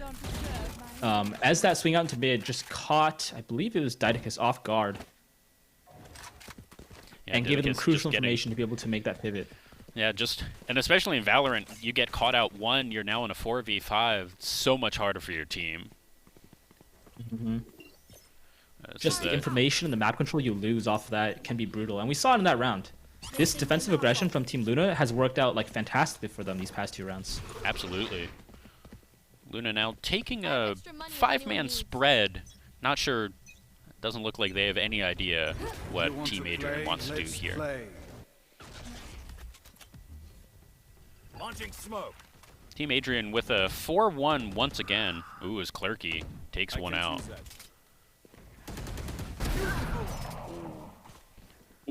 And D-Scuba with the filthy pop out of the smoke there, actually. I think Gups saw him earlier. Got, like, bamboozled by the smoke and thinking he left. And then just D-Scuba with the swing out again, taking out Brighthammer. D-Scuba is a menace this round. Okay, Dev gets one. But that's good information for for the rest of that team. They knew where Clerky was. They knew where that shot came from. Ooh. But Dev Spike down mid. evening it out. I'm shocked he could hold this angle with a crosshair that big. I'm always shocked at how good people are at this game. I'm terrible at Valorant. But Johan's got an elite flank here. Might get caught out. Actually, Rocket turned it on just in time. That is so unfortunate. Here, 2v2 was looking dire here, but now 2v1. 30 seconds Team left. Luna turning it around. As Freestein goes down. Yeah, somehow, despite all, I think it was a 2v4 at one point, and they just clicked heads. Yeah, that was simply click heads, forehead. Yes, exactly. Click heads with this. I think the crosshair probably makes him see his opponents better. It looks like he gives radar or something like that. Yeah, absolutely. That was just good micro gaming. Everyone knowing their callouts where to peek, and was able to pull that one back. Yeah, and Rocket with the miracle game sense to turn around there and pick off Johan, who was trying to get that flank off. Yeah, and now Team Luna, they've won 3 in a row now, I believe. Maybe dropping one in the middle. But yeah, an aggressive set piece here towards mid, looking to try to pick onto Johan here. Oh, Gup's not getting Will that not flick. flick in time. Yeah, but I really like what I've been seeing out of Gups. He's not been afraid to be the point of the spear on these defensive aggression. Hold that thought as we're getting a full execute towards mid. Johan claims another one on the round. Yep, now 5v3, but we've seen this before. Let's see if Team Luna are able to pull it out once again. Yeah, it does seem like they had a bit of a misread, though. They were rotating towards the B site, but it's going to be an A split coming in here. We'll see if they can get here in time. Oh, Spreadhammer goes down. Yeah, and Dead's got a lot to do here. He's going to look for something. Will manage to catch the chamber. That's the op down. Good information gained. But he will get pushed on here by Clerk. We'll see if he can hold on as Rock is fighting Heaven. Dev does manage to pick one up. It's a 2v4. Johan's on another flank. Do they expect this? Let's see. Oh, that's good. Good, just zoning. Oh, ooh, but Rocky and Dev each got one. Oh, is Team Luna going to do it again? Down to 2v1. Rocky and Dev, this dynamic duo, every single time in the post plan. Oh, it's a 1v1. Johan slips by them, actually. Johan sees Rocky. But I think Rocky looks like he's running out of time. Yep, that spike is going to go off. Yeah, unfortunate that they couldn't get it done, but some fantastic work there to make it as close as they did. Oh, absolutely. Getting it from a 5v3, I think it was, down to a 1v1. Unfortunately, just not enough time. Yep, ran out the clock there. But I gotta say, Dev and Rocket have been really impressive so far. Just the crispiness of their aim has been like, it's been a treat to watch. Absolutely. Now, the one fun fact about Rocket is he's on our Call of Duty team.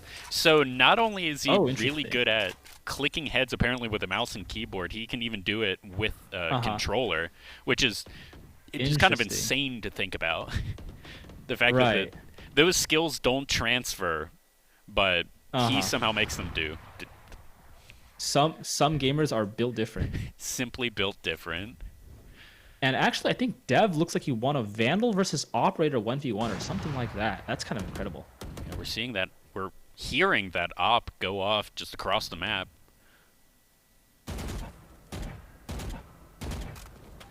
And Yeah, Dev is just locking down this A side. No one can get past him on Cat. I wonder Yellow who's Cactus there. is gonna Yellow Cactus and Clerky just hovering around, looking for someone else to fight. Yellow Cactus wants to peek, but that's what happens when you do. Ooh, that dart from Johan was massive. Just two perfect wall bangs, actually. This Sova utility is absolutely tearing apart Team Luna here. Absolutely. And I feel like I'm repeating myself. We've seen this before. 4v3, Team Luna down members. Let's see what they're going to be able to do with it this time. Good opener from Clerky onto Brighthammer, though, so the B side's going to be wide open. The rotates are going to have to come in now, but it might be too little too late here. Yeah, Mollied off 2v4. spawn as well. There's not a lot left to do here. Although Freestone will get caught in the middle of nowhere. Can Dev convert it? Managed to get another into Didacus as Didacus tries to trade. Let's see. 2v3, but they need to fight into people who are already sighted in, scoped in. So Freestein takes one out. 3 kills.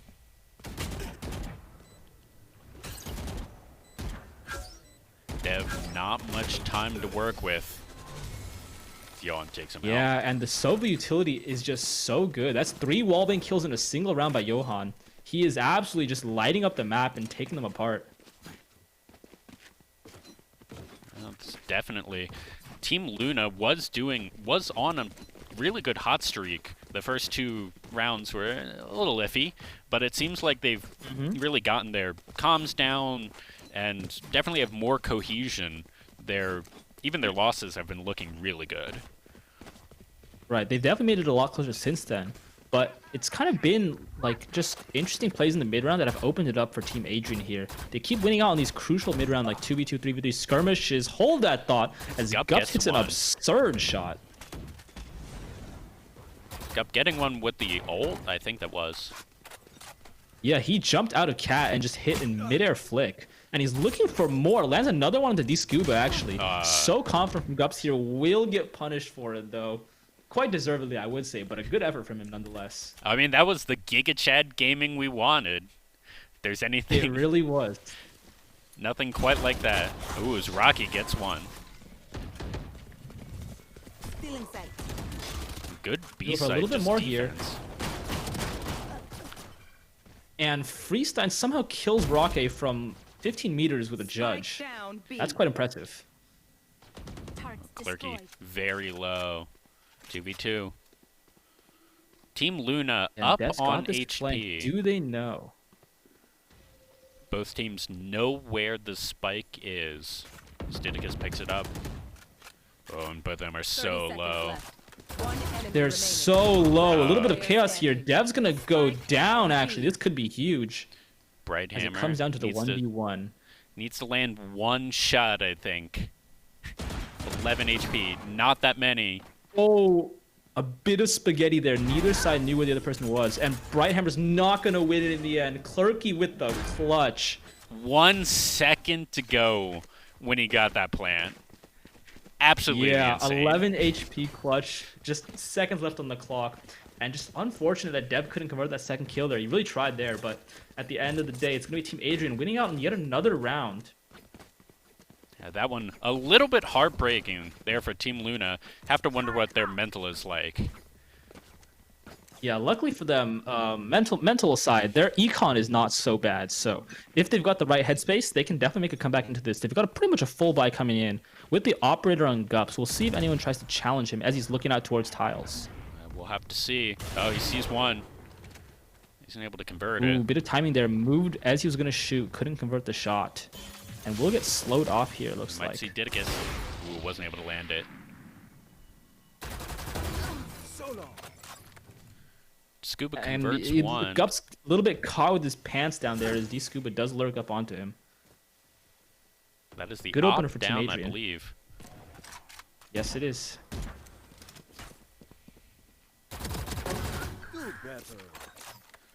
Scuba here, just and another one down. Just the bane of this Team Luna team. Ooh, Yellow Cactus. Yellow Cactus a little bit ugly, but does get the kill. Just kind of watching Didicus for a little bit.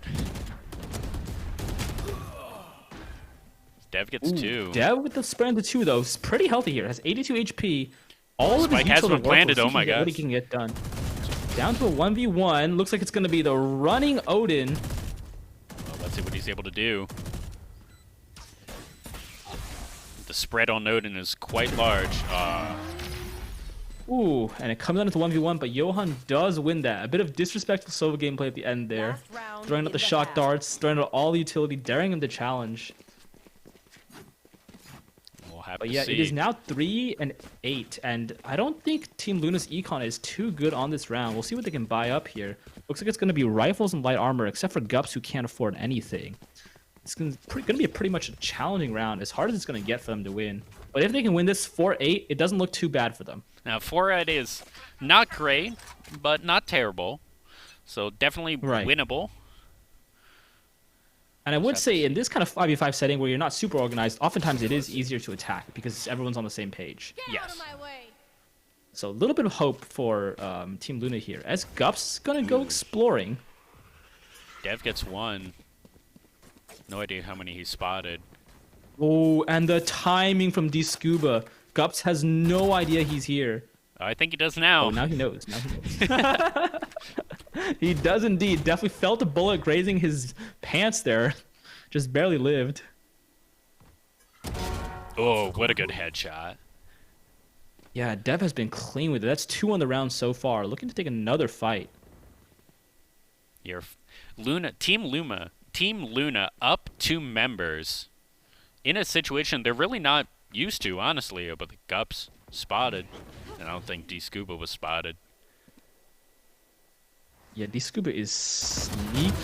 Mission Impossible here does get the kill, opening up the sight. And it's all gone wrong for Team Luna there. They were up 5 versus 3. Now it's a 3 versus 3 even situation. And Dev is only on 2 HP. Let's see what they want to do. And it looked there like D-Scuba would have gotten spotted by the jump peak, but he just sneaks down. Hold that thought as he goes up into the spawn and gets another kill. 2v2. Yellow Cactus gets one. Oh, but he's taken out. A trade. A 1v1. But the spike has been planted. Clerky with the ult. And Dev is solo, but he will have the ult to take away the knives if he wants to. Let's see. Oh, it's a good headshot there.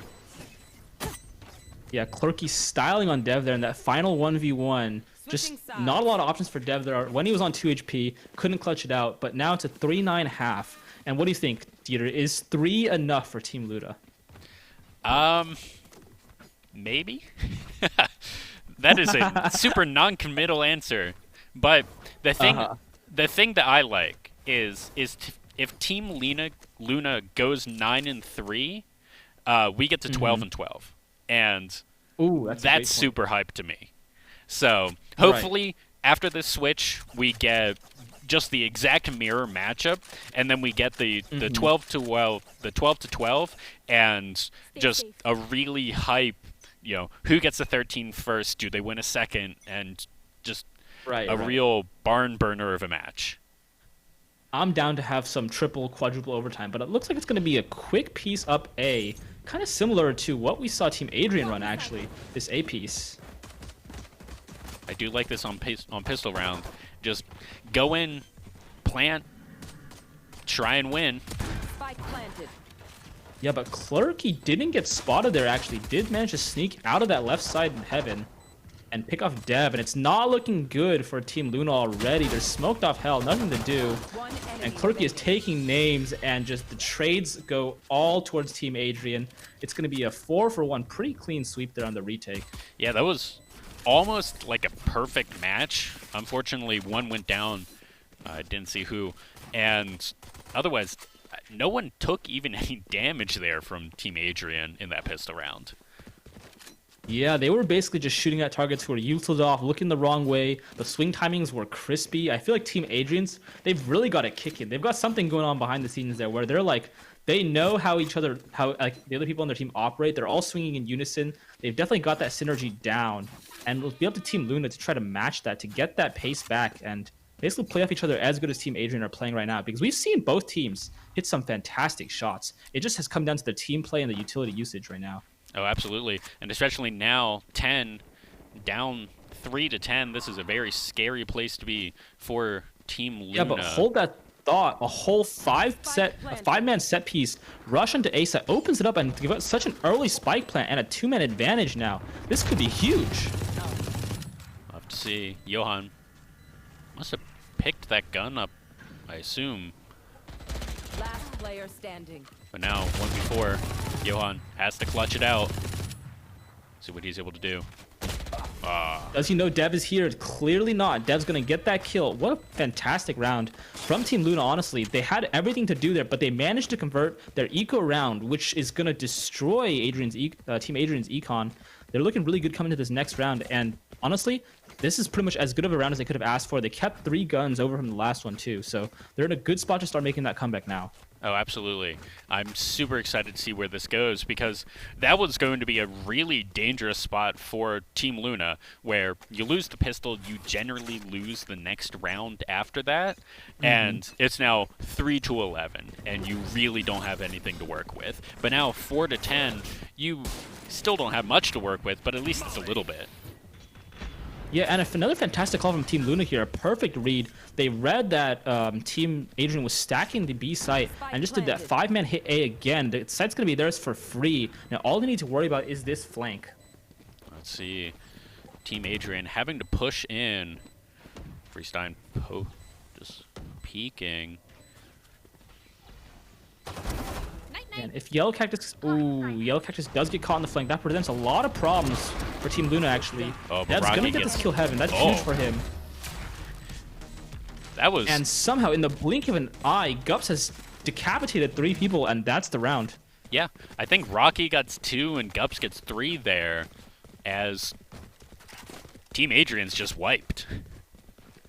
Yeah, it looked good for a second there when they got that pick onto, was a Yellow Cactus holding the flank, but then immediately after, just all the trades came in, and it looked like just a really, really clean site hold from Team Luna there. This bodes really well for them. They're on full buys now. They all have rifles, and they're going to have to deal with, looks like, 2 shotguns and an operator, which is going to be a little concerning.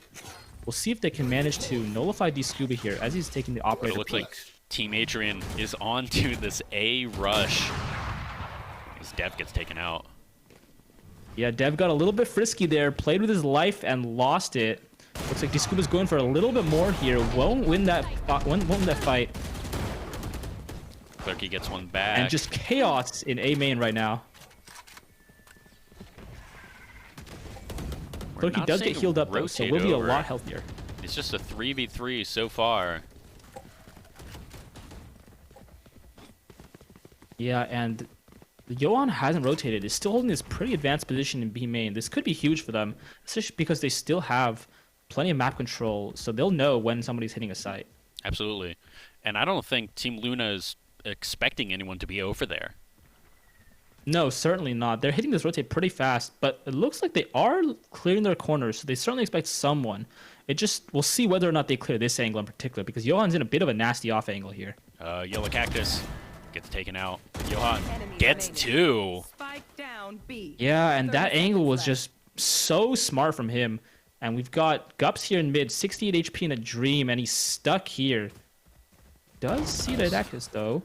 He's gonna get 1. But he's being flanked by 3 different angles. He gets 2. That's the dash reset. He could go huge here. 10 seconds left.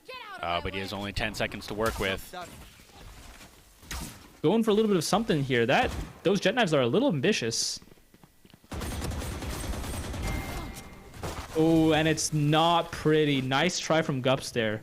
Unfortunately, doesn't convert the round, and that use of knives could cost him into this next round, as the Econ's not looking so hot. Absolutely.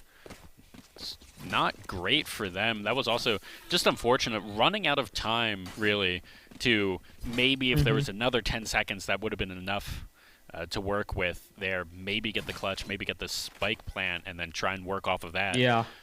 Here's Yellow Cactus getting a rifle, I think.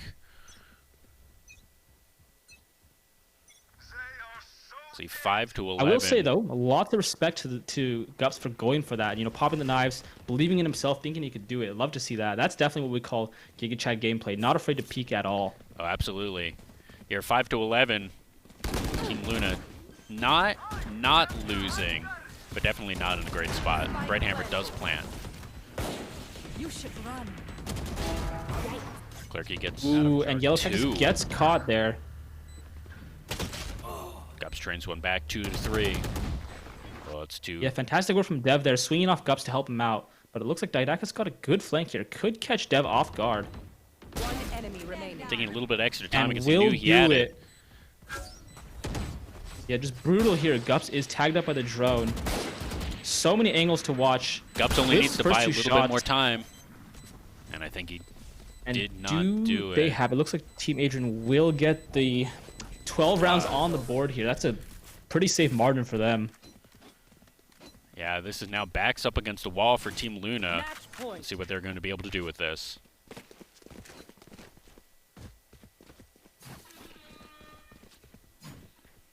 Looks like only light buys coming out for Team Luna. So they're not even going to have all that much to work with. Looks like they're going to switch it up. Yeah, well, yeah, I want to see them get aggressive early here. I want to see them, get some picks, get those guns rolling, and get that gun back in the bank. That could be huge for them here if they can get a little bit aggressive onto E main here. But that's a chamber op. I don't know if they want to peek into that. Oh, as D-Scuba takes one. And that might be that B push just shut down immediately. Oh, and it looks like we've got a bit of an unorthodox game here. It looks like they've all said goodbye to their modern weapons and are going for the knives. Oh yeah, knife fight. Let's see who wins. Team Luna is down Freesun's one. looking pretty good so far. He's done 70 damage with these knives at least. And that's... Defenders win. Wow, and a clean sweep on the knife round for Team Adrian to win it all. GG. Not exactly what I was expecting to end it out. No, me neither, for sure. That definitely wasn't the end I was expecting. I was thinking like we'd see some banger peaks, some like wide swings, but instead we got the full-on fisticuffs, close range melee combat. Yeah, after I would like to point out, we... to be fair to Team Luna, it was not the full 5-on-5 knife fight. One of their members was taken out by an op. I was just going to say, actually, we need to replay that round because that was actually a 3v5 knife fight. I don't know if you saw, but Johan actually killed someone with a Vandal that round too. So really, it was only 3 versus 5 like knives. That's just not fair. I feel like we need to look into this maybe a little bit for like, just competitive maybe we need to integrity investigate some of these guys. Yes, exactly. Well, absolutely. When you say knife fight, it should be an honorable knife fight, not this gun gameplay. Absolutely. Yeah, it seemed like the call for the knife fight came a little late into the round. But GG's to both team. It was both teams. I am getting told to continue talking, so we can continue talking.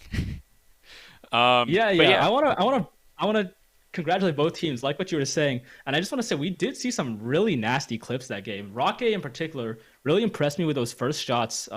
As someone who mainly plays Call of Duty, that was a tidbit I didn't know. That's just incredible that so much skill transferred over to Valorant. And of course, I got to shout out those Battle of the Jets, the Giga Chads, just running it up on the sites and making those site hits happen. It was really cool to watch. Absolutely. I actually have good news. We are, as the event is called, we are running it back. We are doing a second game of Valorant. I have no idea if we are swapping the teams out, rebalancing. I'm getting thumbs up. So we are auto-balancing the teams. We're going to Haven, and we'll see if Team Luna auto-balanced, we'll be able to pull out the dub this time. Okay, it looks like Gups is still on Dev's team. I feel like when I'm looking at the agent select here, it doesn't look like the teams have changed. Is it just me? I think they did, in that I think Didicus and Yellow Cactus, I think they were both on the same team last time. You're so right. They did indeed swap. But it looks like it's going to be a bit of a banger comp from Team Adrian here. Oh, absolutely. The 5 duelist lock-in. That's bold. I'm excited for it. And on the other side, the one duelist that wasn't locked, Yoru, got locked in by Dev. So we're in for a spicy game. Oh, I'm super excited. This is what I like to see. This is what we were expecting. Game 1, we get to see... This is indeed what we were expecting. Each team's, kind of learning a little bit of macro, getting thrown into the champions queue, having that kind of fun. But this is what I want. Just 5 duelists just barging in there, clicking heads. Yes. It's time for the ego clash. We'll see who can frag harder on Team Adrian. They're going to have a bit of a competition here. Absolutely. I almost feel like this is inefficient. Just, you're not going to be able to funnel all the kills. Everyone's going to have super late ults, really delayed in this game, where we'll see if that helps out Team Luna at all. Hopefully it does. But it looks like Luna's going to be starting on the defensive side of Haven, which is typically a bit harder than attack. So I would say if they can get to 4 or 5 rounds on defense, I'm feeling pretty good about their chances on attack, especially against this 5 duelist comp. Yeah, I'm really excited. Hopefully we get to see something. Oh, as we are the slight amount of technical difficulty, I assume. Someone. Yeah, looks like we've been sent back to Agent Select. We're not going to be hopping into the game just yet, but that's okay. We can talk about the comps a little more. So, Dieter, how would you get onto a site with a 5 duelist comp? I think you just run in there.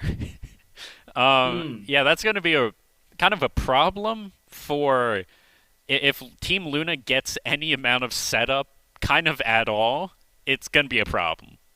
So, hopefully for Team Adriam, Team Luna just won't be able to.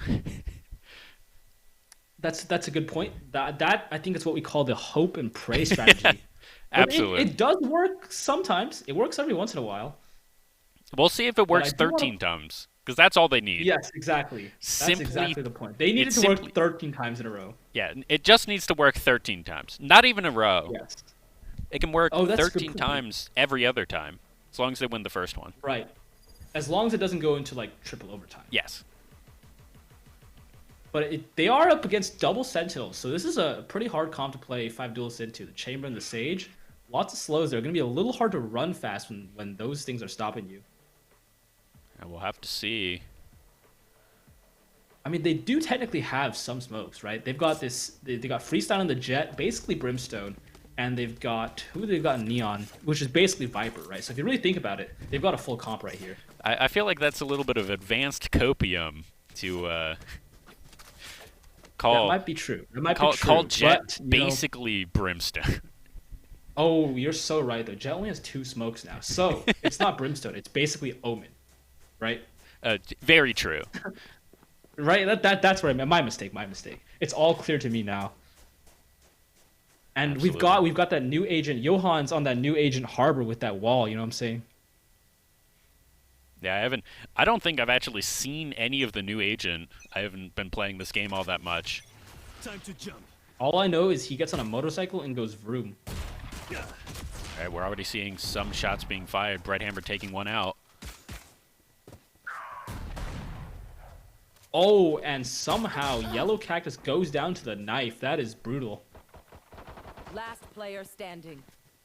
Well, we're already seeing how well the 5 duelist comp is working. Cutting through. That wasn't great. I will not lie. That wasn't great. It wasn't hot. They're playing for the attack, obviously. Right. Yeah. Of course. But they are on the attack. Or no. They're playing for the defense. Sorry. You're so right. You're so right. Because if we think about it, it's like a retake comp, right? Yeah. Because okay, I got you. It's really bad for them to fight into people who are defending. So they simply just want to be defending, running at the attackers. That makes sense. That's what they want to do. And if we really think about it, like critically here, like a duelist comp needs to exploit like little holes in their opposition's gameplay, right? So if they're conditioning them by playing a little sloppy the first couple of rounds, only to bait them later, as Rocket takes a fight and it will go down. But as I was saying, if they're conditioning their opponents early with these messy plays, when they suddenly get really clean with their executes, like, what's Team Luna going to do? It's just mind games. It's advanced mind games here, as Didicus picks up 3. Yeah, kind of incredible. The Raze Nate picking up another member there. Freestyle planning. I'm out of here. 2v2. One enemy remaining. Let's see what they're going to be able to do. It's a 1v1. Here, Didicus. From UNM. Ooh. Dev picks that one up. Yeah, Dev is too clean with it. Those crispy shots, and it looks like he will get the defuse off too. And I want to call it, Dev has changed his crosshair from the last game. It's no longer that giant peak monstrosity, and it's now this. I don't know exactly what to call this. It almost looks like Pong, right? Or not Pong, like Galaga or something like that. Yeah, like it's very 8-bit from those old arcade machines. Yeah, exactly. Fascinating. I must say, I wonder what's the logic behind his choice of crosshairs today. I could not tell you. I always play with default. and it looks like he's changed it to red from white. I'm not sure if that was a instantaneous choice, but it looks like it's going to be a bit of a more evil-looking Pong this time around. It looks like Hal from what is that movie? Oh, from Space Odyssey, 2001: Yeah, A Space 2001. Odyssey. It actually does. Now that you mention it, it really does. Brian Hammer does have the fast look up mid. We'll see if he runs into Phoenix here. Looks like Johan's gonna take him out from behind. The nasty bit of a lurk on the lurk itself. Yeah, but we're seeing rotate over to C, I think. Yeah, who said duelist comps can't play the map? They are picking the map apart right now. They have all the map control, and there's nothing left here for Team Luna. Yeah, fantastic wall. Team Luna is a little bit slower on the rotate, but they are here. Dev picks up one. Spike planted. Wow, Dev with the ballsy TP right onto site. Oh, but that was somehow they don't win. Huge. And I mean, I guess that's the 5 duelists right there, catching Team Luna off guard and just running in there. That is the power of the duelists. Yeah, the fragging power there was just crazy. Like, it made all their guns do double damage. Like, Johan comes in and just in the blink of an eye, we see 3 people just evaporate after what looked like such a good start to the retake. Absolutely. It was looking really, really dicey there for Team Adrian, and then it wasn't. Yeah, I didn't even see on the observer camera as Rocket just, along with Johan, decimated their opponents, but it looks like a fast play down C long here from Dev. As Clark gets an opening onto the B site. And we're already getting missed Yellow Cactus standing so close. He's going to come up huge here. Might even get another one. Looks to do the reloading. Will get saved by Bright Hammer as a fantastic B site hold. And already a defuse. defuse. Try to do this with a judge. One enemy remaining. Halfway done. And that's just going to be the game win. Yeah, that's going to be all she wrote on this round. As a fantastic hold from Yellow Cactus there. They didn't clear him, and he got 2 on the round and made a lot of threat into a third. Just really, really smart play from him there. Honestly, just sitting right behind the neon wall. And we're seeing a bit of the problem with the no duels comp come up, to be honest. They couldn't clear him there. Yeah, absolutely. That was one of the fastest plants into defuse I think I've ever seen. It was within the space of probably like 12 seconds, I'd say. Yeah, give or take. Unfortunately, Yellow Cactus wasn't able to just get the whole thing. I think he got taken out and had to get someone else to take him, do the rest, but still. Very quick gameplay. You're a 5-man. Oh, but this is a good flank. Yellow Cactus gets one. And Dev is here so fast. This might be bad. Here, Team Adrian. Caught between everyone. Freestein dodging bullets like Neo. Clerky gets 2, evens it back up 3-3. Now Team Luna needs to be able to play all 3 bomb sites and be able to rotate. Johan's going to try to hit a bit of a timing here onto mid. We'll see what he can get done here. If he does manage to open up mid or get a pick in transition, this could be huge for their odds of winning the round. But now, looks like Team Luna doesn't even know about this rotate. This plant's just going to go down. No, it isn't! Dev going for something there, but didn't work out for him in the end of the day. That's just going to be a clean plant here, Team Luna, trying to find something. 1v3, I'm not expecting much. Long flank with a classic and a judge. Not sure how much he can get done here. We could see some double dinks, though. I feel like we've seen this quite a few times. Gups versus the world. Yep. Does hit 1 dink. Now he just needs 4 more to win the round. That's not too bad. Within the span of about 5 seconds. All right, he sniffs out the rotate. He knows about this flank. He gets 1. 1 enemy remaining. It's not going to be enough. No time, though. Clerky gets the 4th kill. Yeah, just a clean round from Clerky there. On a 4K on that round, just closing it out. And a great opener there. I'm not sure what Dev was doing, teleporting into the middle of site as it was getting taken. Maybe he thought the teleport was somewhere else. I don't know, but look at that KDA from Dev, 9-2. Yeah, he is absolutely farming on this Yoru. It's been 5 rounds. He's averaging close to 2 kills around, just opening up the map, making plays around the map with this Yoru. It's been kind of incredible to watch, to be honest. You rarely see Yoru pretty much ever, especially on Haven, so this is just a treat. Absolutely. And honestly, this 5 duelist comp 3-2, that's probably where they want to be on defense. Keeping it pretty even. There's Gups finds one.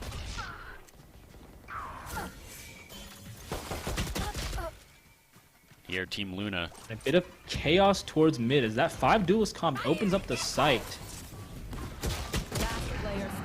And it's all chaos. Brighthammer's down to the 1v3.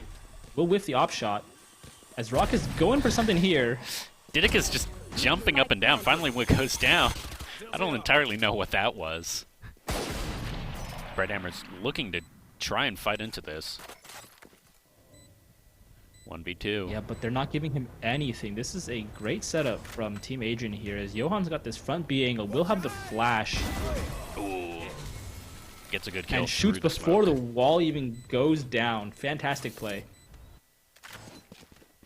Here, 3-3. A little unfortunate here for Team Luna. Not quite where they want to be. Yeah, all tied up here. And they've lost these crucial rounds just off those late round, you know, trades, 2v2s. So just like, they really need to clean up these late rounds, right? Like, same as the last game. If they can clean up these late round plays, maybe get those comms clear as they're trading onto site in those final moments, they can convert a lot more of these rounds because the openers are kind of going their way at the start. Absolutely. Here, looks like it's just going to be a B push. Sage will immediately be taken out. But that should be good info for here for Team Luna. But does Brighthammer know that Dscoop is right behind him? Dscoop keeps doing these Mission Impossible type things where he managed to sneak into the most improbable situations and they don't know. They're not even able to get the spike down. Team Luna here up. Trading. Really aggressive trades from both teams. Rocky getting a heal. Down to the 2v1. Clerky with it all to do. Has pretty good HP and knows where both players are. But Dev's going to swing him and take him out there. Close round there. But Luna does finally manage to convert one of those late round scenarios. Absolutely. Great stuff from them. That was just a lot of good gunfights. And that really just started with killing the spike planter, making sure that he wasn't able to put Team Luna on that time constraint that they really... I mean, that's where probably half of their losses are coming from, is just not having enough time in these late game scenarios. Yeah, exactly. And honestly, that spike kill was so huge because Dscuba had a really, really good timing there. Snuck up and killed Brighthammer, was just about to fight Dev too, when his attention had to be called back because there was someone who was killing that spike planter. Absolutely. Here, it looks like they're going for another B push. We'll have to see. Brighthammer. Deciding not to go for it. Ooh, so he gets taken And out. for the second round in a row is gonna get lurked up on by Dscuba. He's gotta learn at some point, right? And Gups with the disrespect on the judge. Oh, it's Clerky's taken out. Here, 3v2. 2v2. And people are all over the map. I have no idea where everyone is. They've just been lurking into every corner on B. No one has the spike right now. Or is it? No, it got planted. At some point, I wasn't even paying attention to that as everyone was trying to kill each other. Freestein trying to go sniper with the shotgun. And I can't say it didn't work. It somehow did enough damage from that range to where Clerky was able to clean that up. Bit of a messy clutch there, but it does work out for them in the end. Yeah, and we're all tied up at 4-4. And this is what we wanted to see. 4-4. Teams pretty evenly matched. I am a little bit afraid of what happens at the swap here. The 5 duelists should be able to really open it up on defense. I'll show them. Yeah, and Dev and Gups got to be kicking themselves for that one. They had a pretty easy shot lined up, but somehow both of them whiffed an entire clip and just got taken out by Clerky's peak afterwards. Absolutely. Here, it looks like we're going to go for an A push. Team Adrian putting a wall down. Dev gets a knife kill. What happened there? Not too sure myself. I did see him stalking Didacus on the map with that Yoru ult. Probably just came out and blinded at a good time. Looks like Brighthammer's not going to be able to get this one, and it's all left to Gups. Once again in that clutch. Statistically, he'll have to clutch it at least once, right? Oh no! Oh that's, no! Well, that's a bit tragic. Yeah, statistically that wasn't his round. No. It's a little tragic that he wasn't even able to get the kill on the guy with an axe while he had a gun. Yeah, quite unfortunate. We'll pretend that we didn't see that one. Well, everyone honestly, if someone was running at me with an axe, I might not be able to take him out in time, right? It's just terrifying. Oh yeah, especially if you're having to reload because you missed the first two shots. That's a lot of pressure to be under. It really is. But here, I mean, statistically, the 5 duelist comp, it's working. They're up a game. They are indeed up 1 round, which is better than 0 rounds. They're winning. Yeah. So, I don't want to, get over zealous or anything, but I think everyone should be running these 5 duelist comps. I think it's got some potential. As they've already opened up the C site for free. Hold that thought as Dev gets the nice wall bang. Looking for a little bit more. But Discuba is just such a threat in garage. Hold that thought as he gets lurked up on. That's poetic justice right there. Here, Yellow Cactus. 2v1. Let's see what he's able to do. Needs to get the defuse as well. Does have time against him. Oh, as he gets one. I think he needs to start the defuse right now. Oh. I don't know if there's enough time. It's going to be close. No, he's got enough time for sure there, yeah. Oh. Freestyle making the critical mistake, going for the updraft and looking for something there, but just exposes himself to Yellow Cactus, who pulls him out of the air. Fantastic clutch there. Yeah, that was really close. I wasn't sure if he was going to have enough time, but there was, and he did. And now tied up once again, 5-5. And this is the banger we wanted. It's all tied up. Just 2 rounds left in this half. We could be very much looking at a 6-6 half now. Let's hope.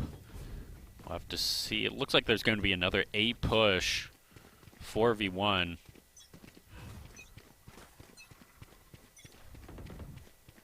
But Dev and Yellow Cactus are here, who have been really on point this game for Team Luna. So this is the 2 strongest members here. This is just a really aggressive push in by Team Luna. For more, will get 2. Team Adrian having to back off. On the lurk again, actually.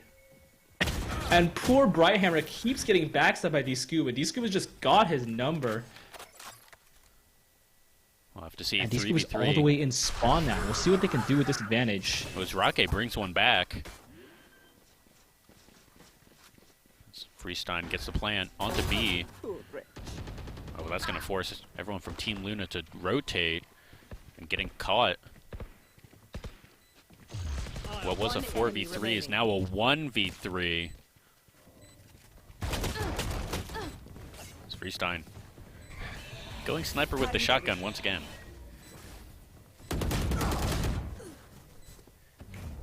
And not going to get the knife that time, but going for it again. Yellow Cactus is going to hit the jumping rectly with the classic, though. This could be winnable. Oh, and he gets it. I think that was just greed. Cactus clutches out again. A bit of an ambitious play there from the Duelist team. Going for the knife, going for that disrespect flash.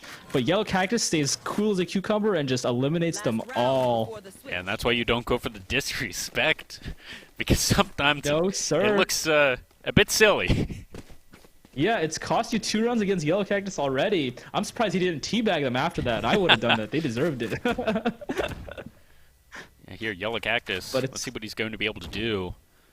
On this last round before the swap, Team Luna want to make this 7-5, get them a little bit of a buffer. That would be huge for them, too, because that would mean they've got a little bit more buffer on the pistol rounds, which they haven't been super clean on this game. No, I don't think they've... There's been 3, and I think they've lost all 3. So we'll have to see what happens with the 4th.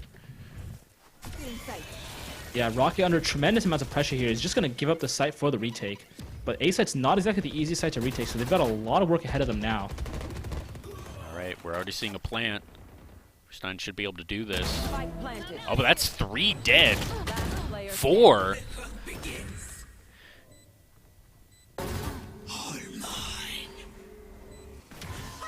Scuba takes one, but it's still a 2v1. He knows where both are, but they also both know where he is. And Gups is gonna get it. D-Scuba didn't know where to look. Too many targets. And it's gonna be a 7-5 half. Yeah, Yellow Cactus really just clutching out the last 3 games there for Team Luna. Switching sides. Yeah, this is a huge, like, a totally different look from the last game, too. These players are so much more confident on Team Luna on this map in particular, and they look really, like, significantly better than they did previously. Oh, absolutely. Well, here, I predicted this is where the 5 duelist comes into its element. On defense. Right. Where they get the setup, they get all the jumps, or at least should, and Team Luna has to push into them. Yeah, and they've got a lot of individual playmaking they can do here too, because they all have their own util to flash off of, to throw nades off of. And we're seeing a bit of an early piece from Johan here. Is he going to go for something? I'm just hoping that here Team Adrian doesn't make me eat my words at being dead wrong.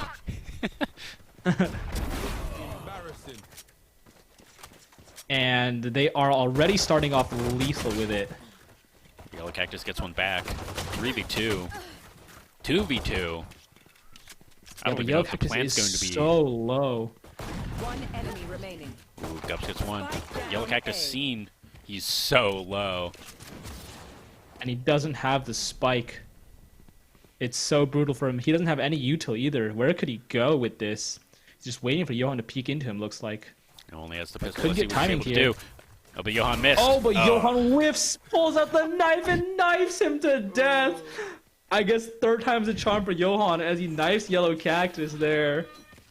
And I even just heard that a slight delay on the stream in the live audience. Everyone reacted to that.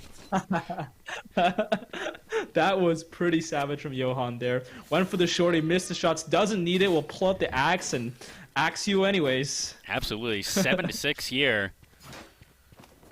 Let's see what they're going to be able to do with it. That's a pretty heartbreaking round, too. Losing the pistol in that fashion. Here. I feel like I think that we played 3 pistol rounds, now 4, and the people who have won the pistol round have not won the second one, which is really interesting to me. Trap destroyed. Well, it's looking good for Team Adrian here. They won the pistol and they're up 1 member, but they are pretty low, so we'll see if they can convert and break that streak. It doesn't look like it as Rocket gets another one. This has gone south pretty fast. Caster Cursed 3v3 now. Cover going out. Team Luna up. Spike down. 1, 2v2. Just trying to find something. 2v2 as Yellow Cactus is planting. Spike planted. Yellow Cactus. Freestone has managed to sneak his way into short. Yellow Cactus is so low. Just breathing on him, even with the judge, would kill him. Oh, Yellow Cactus just barely dodged all those bullets right there. And he's able to get another one. He gets 2! And is good for it. The curse holds strong as the pistol round doesn't get converted yet again. Yellow Cactus just popping off right Yellow here. Cactus with a move, hit him with the fake Omen teleport, faked out Freestone, so Freestone ended up having to push into that Omen smoke. If he just spammed it, he might have killed Yellow Cactus there, but Yellow Cactus comes up again. That's his 3rd clutch of the game, basically. And some of that was... He's angry. After he got knifed, he was angry. And some of that was they were disrespecting him, and he made sure that they knew who he was. We'll have to see. Bit of a fast C piece here. No one in position to contest it. Yellow Cactus is going to walk through garage. Looks like it's going to get met by the frenzy of Clerky. This Rocket does plant. Should be able to get that. D-Scuba on the fast flank. Do they expect him to be here so soon? They don't have any flank watching utility up right now. But it looks like he will get spotted by Brighthammer. Does get the dink off. And will get the kill, actually. Huge from D-Scuba here. It's a big threat for them to deal with. Yeah, 3v4. Dev gets 1. Last player standing. Ooh, now on a 3v1.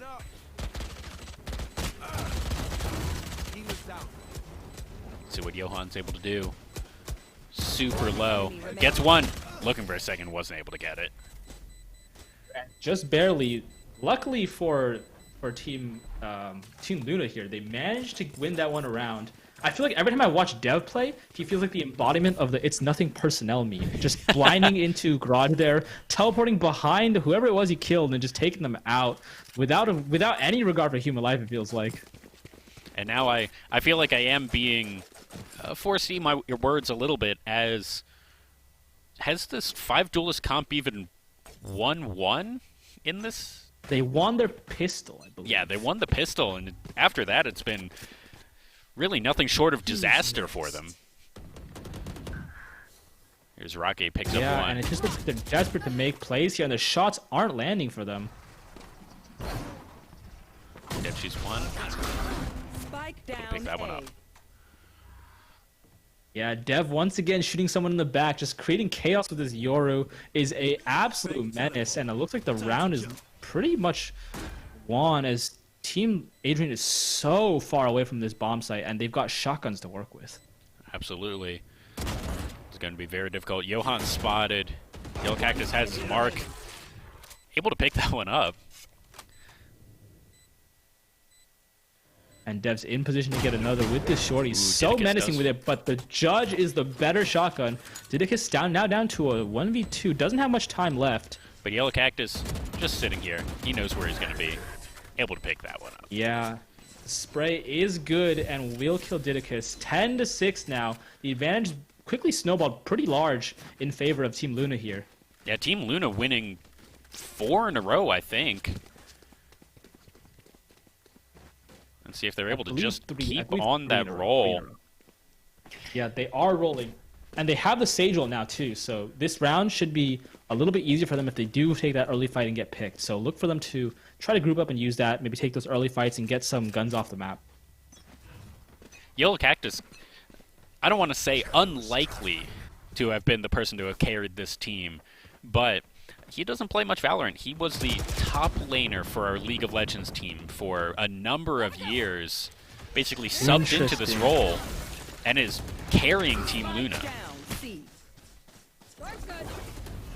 Oh, and he's going to have to carry them again because it's suddenly down to a 3v2 as their team got cut down by that Neon ult on long.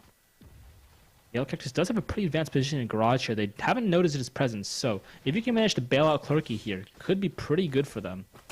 We'll have to see.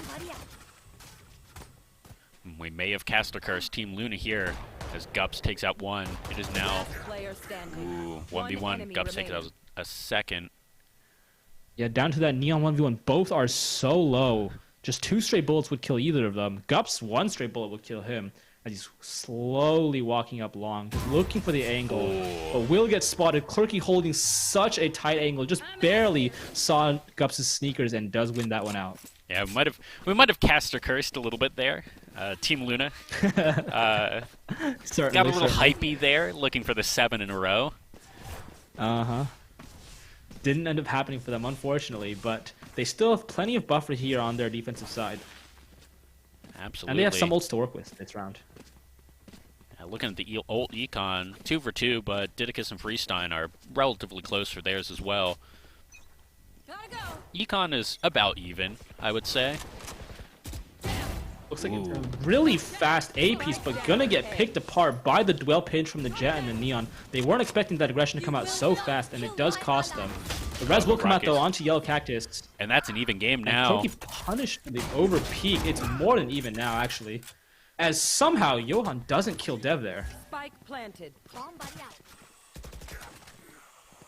Didicus looking 2 versus 3, but the spike has been planted.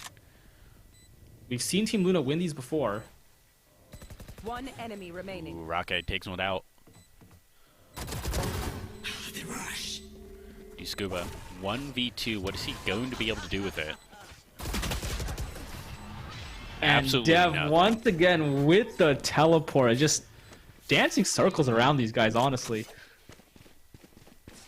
And here, 11-7. Not quite where we expected based on game number 1. No, certainly not. But I will say, at the beginning of this game, I really was rooting for the Yoru to win because I love seeing Yoru. And I gotta say, I'm really happy with how Dev's been playing. It's just been fantastic watching these teleports. That round 2, just fighting Rocket, or was it D-Scuba? Fighting D-Scuba, teleporting behind him and just winning the round off that reposition alone. It's been fantastic to watch. As we're gonna see him ult onto the C site here. Absolutely. Your Clerky just... Everyone, strategy seems to have gone out the window and everyone's just running at each other, but it is not... They really are. Gups pulls out the electricity just to run faster, too. But it's not working all that great here for Team Adrian. I'd say R in a 3v1, backs against the wall. Not.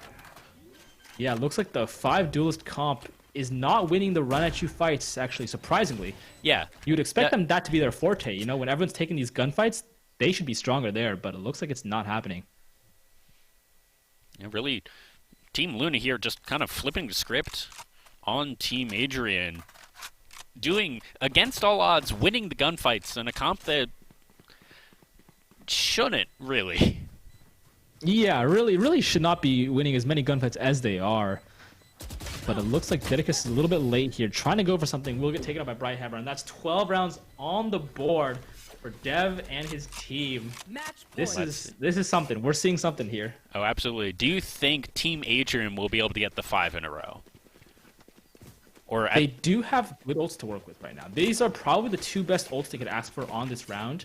Phoenix ult for aggression and that Raze ult to follow up on top of it. So if they can convert this one, string together another win, and get that econ going, they have a really reasonable shot of making it all into 12 rounds. But they have to win this round, and they have to get good util out of those ultimates and also avoid that chamber. Absolutely. As we see the Omens even, I believe, being pulled out there.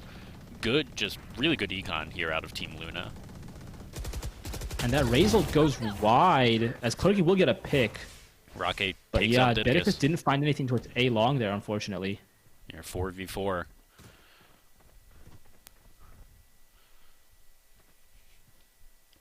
Team Luna putting out the wall, going over to C. As D-Scuba takes out Yellow Cactus, getting a man up, and it's immediately traded back. Yeah, and that Phoenix ult no longer relevant in this round as Johan goes for something and doesn't find it. We're getting a plant. We hear the ult coming out from Clerky, and he's immediately taken out. You're Will get 2v1. traded by D-Scuba. Now Rocky's in a bit of a pickle here. It's sandwiched between 2 players, blinded up by the Reyna as well. And also, Rocket knows where he is. Freestyle will get that kill, and it's going to be a bit of a lifeline for Team Adrian here. They did get this ace round on the board, so it's looking all right for them. They could have a chance in this game. Yeah, that's an ace round. That's picking up the Omen. That's going to be decent econ here out of Team Adrian. Yeah, their econ looks good. They can pretty much afford rifles on everybody this round. But they don't have any more ults to work. Actually, they do have the Phoenix ult that didn't get used in the last round, so we'll see if they plan to play around that Phoenix retake. And I gotta say, they managed to come up huge there, but it wasn't necessarily through their util or through their timings. They got some really nice flanks there, and Yellow Cactus got caught sleeping, looking around at nothing with that Odin. Absolutely. Let's see if they're going to be able to can't do be it caught again. sleeping. Here's Team Luna looking to just run towards A. Ooh, Stubbs is not going to be taken out. Ooh. Able to take out Johan. Yeah, there. not pretty from Johan there, as he flashes himself and doesn't get the kill off of it. Brighthammer, not sure what he's looking at. He Yeah, it knew looked like Reyna he had was there. I think he had his knife out right there. Yeah, it looked like it. Not entirely certain what was going on here. But now, Team Adrian down 1 member, 3v2. Backs against the wall. Ooh, but Gups is spotted. The Scuba needs to win this gunfight. Oh, and they're able to get it. Just barely. That's the spike down. That's huge for them as Yellow Cactus gets caught up by Clerky too. And that's going to be all she wrote for this round. 9 on the board for Team Adrian. They are making a comeback in this one. Yeah, 12 to 9. Your Team Adrian may be able to make this comeback. They need 3 more in a row, but their econ's looking pretty good. Yeah, if you look at the econ, Team Luna's all out of money. Their buy's in shambles. Dev's got nothing to his name. Gups just has a sheriff, and they've managed to buy up 1 hero rifle on Brighthammer. Other than that, they've got nothing to work with here. We'll have to see. And it looks like because of that buy here, Team Luna doesn't want to do anything too aggressive. Wanting to see how this plays out. Yeah, Dev is just holding that Marshall, looking for something here. Maybe if the jiggle peek goes a little bit wrong, he could have picked off Clerky there, but doesn't look like he's going to find anything with that opening Marshall. Johan, once again with this judge in garage, I feel like he's been here every single round with that judge, but hasn't found enough value out of it. I'll have to see. Clerky does get flashed. And nothing comes Yeah, of but it. luckily he broke the teleport right before, I believe, Dev took it. So didn't get teleported on, didn't die to the Yoru prank this time around. And it looks like it's going to be an ult out of garage. Does Johan have a judge in his hand? Does he ult it? Red Hammer gets one. Rocky gets one. With the pistol. Against all odds, Team Johan Luna up decides to go one. for some more here. And Didicus sees them all, actually. Might get another one here as he's fully it's flashed. taken Jumping out. out the window. It's not pretty. Doesn't find anything as Gup saves his teammate's life. 1v1. He's going for the spray transfer. Johan's going to get another one. And now it's down to the 1v1. Johan, he needs to win this for his team to stay alive. Gups is seen, and he gets it. Yeah, just does the crucial sidestep on top of just applying all that pressure from the utility. Will dodge the shot, and somehow, some way, it's 12-10. Absolutely insane. Here, Team Adrian just needs 2 more just to tie it up. I personally did not believe in the 7 in a row, but we're 5 into it, and we'll have to see. Yeah, I didn't believe it either, but here we are. They've strung together 5 rounds, and Johan has gone back to this judge in garage. Just seems like he believes in this strat. They've got the double judge in defense, and it's been working, so I can't say anything. As Team Luna just needs to win 1 more. They need to just scrape together 1 win somehow. They're peeking into the judge, not looking great for them. And Johan's still here with the judge, can't be removed. There's 2 members already down from Team Luna. Clerky gets another. Yeah, it's all down to Dev now in the 1v3. No HP to work with, no spike to work with either. And it's a judge that's going to stare him right in the face as Didicus is watching this angle. And that's 11 on the board. This 5 duelist comp is looking threatening. Absolutely. Maybe they just needed that little bit of extra pressure, just having their backs against the wall. Yeah, We'll have and to it see. seems like just Team Luna has no idea how to deal with these judges. Just one in garage, one in A short, and they just have no way to clear them out. We'll have to see. Here, 12-11. Very close to getting this to overtime. Who's next? All right, another A push here from Team Luna. See what they're going to be able to do. Oh, Gups gets one. Dev gets another. Is this And going to that's be it? 5 versus 3 right now. This could be it. But D-Scuba, again with the flank, is just nasty with it. We'll get 2 there, and heals back to 100 HP. 3v3. I feel like this is close. We've seen another trade 2v2. Oh, as Johan goes down. But Johan doesn't expect Dev here. Freestein. This could be the game. He needs to clutch this one out to keep his team And alive, to get this I to think Dev knows overtime where as he he's is. taken out. Oh, and by the skin of their teeth, Team Luna barely wins that one out. That looked really dicey for them there, too. They had that huge lead and blew it all the way down to 12-11. But you know what they say? It's not how it goes. It's the end result that counts. And at the end of the day, Team Luna did manage to take that dub. Absolutely. It's not over till it's over. And Team Luna just wanted to get us a little bit of a better show match, you know? Just stretch They it really out, did. make sure that we get almost all 26 rounds. They didn't want to give us, overtime or anything like that. Right. So They're keeping us on schedule, and I appreciate them for that. They gave us all the spicy duelist rounds and then cut it right when it needed to be cut. absolutely. Picture perfect. Well, GG's to everyone playing. Thank you for UC Berkeley for coming in, letting us do this, swapping up all the teams, doing it twice. It was a super hype round, especially that second one. GG's to all the players. Do you have anything left to add? No, that's all for me. I appreciate you guys for hosting us. Thanks for letting us play here at this event, and thanks for putting on this stream for everyone. Really appreciate it. And this was a fantastic cast, Dieter. It was an absolute pleasure. Hopefully we get to cast again sometime soon. Oh, absolutely. I'm looking forward to it. And for all of you in the audience, stay tuned. We will be going right into a graphics breakdown video. Just watch how all the graphics for an event like this are made. And then after that, we'll be going into our Rocket League championships. Don't go anywhere. Hi, my name is Nora, aka Momo. And hi, my name is Mark or Yuio, and we're the designers behind this event. When working on this event, we wanted to make something that felt genuine and unique and touched the styles of this generation's college students. The colors we chose for the styles meant to represent both schools and give a really fun vibe for this event. Yeah, and the logo was obviously created with that in mind as well. We wanted to obviously bring the colors of the two schools together, and we also wanted to create something that was just an easily recognizable icon for the tournament. After the logo was completed, we moved on to the 3D reveal, which was meant to combine Valorant and Rocket League into one. The idea behind creating this was to create hype for the event, as well as showing off like our style for the event.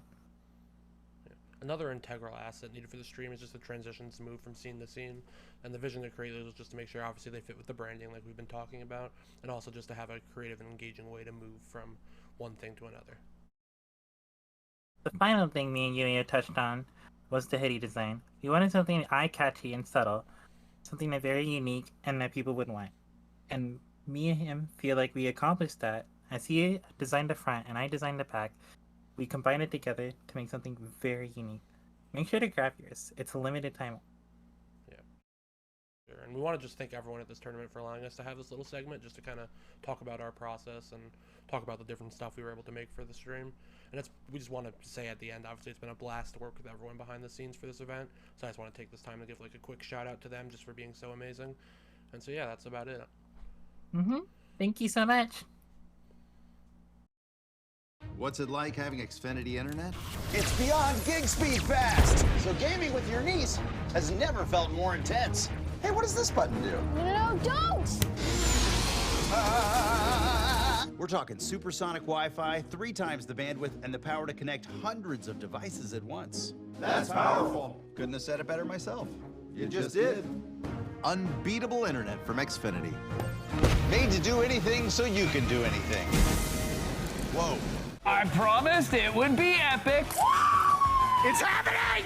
It would be violent. Oh my God! Craig, you need to stop Gina! You killed Gina with Gina roaming!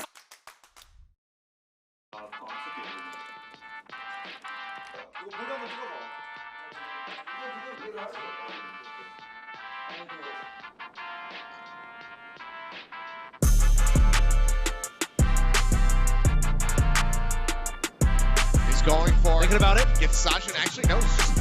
Running the drive, doesn't even need the death blossom. Just hold on to it. Having done so much work now, has the blade up, dashes, and instantly finds 3 kills. Make it up for it. He's looking for the wipe, and he will have it. 1 blade, full 1 team kill. Thank you very much, Mr. Fusion. That is what we want to see. The Ant Matrix from Super Rich in the front of the hotel. And Zed gets a 3K off the Dragon Strike to flush them all out. I just can't believe this. Fusion have ordered away a massive storm. As the first player in the East region to hit 1,000 final blows. Before this game, he was currently at 992, so congrats to Zed after that one. Okay, this time he does not wait to pull the blade. He pulls it immediately, and it's 4 swift kills in the blink of an eye. Just shutting them down. That's half the time being now drained away. Gets the Dragon Blade, now goes for a slash through, buys the Phillip! Zed manages to find 3 before losing his life. Looking okay, pops it off the map, but that's the pulse to end them all!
And welcome back, everybody. Those were some hype Valorant matches. And we really hope that you were able to catch the graphics breakdown video because I just wanted to call out that today is all about highlighting the skills of collegiate esports officers and also the designers. And speaking of collegiate designers, Mark is actually a rising sophomore at Champlain College. So it's really cool that we're able to highlight again his skills, and we're really excited to see how he continues to grow, and also just in general, like the different types of graphics that you can make, and how Champlain College is also continues to grow as well. So we are going to get into our Rocket League best of 7, and that is going to be casted by Rhinessa and Lemon Kiwi. So we are super excited to have them today. You might recognize Lemon Kiwi from the OWL.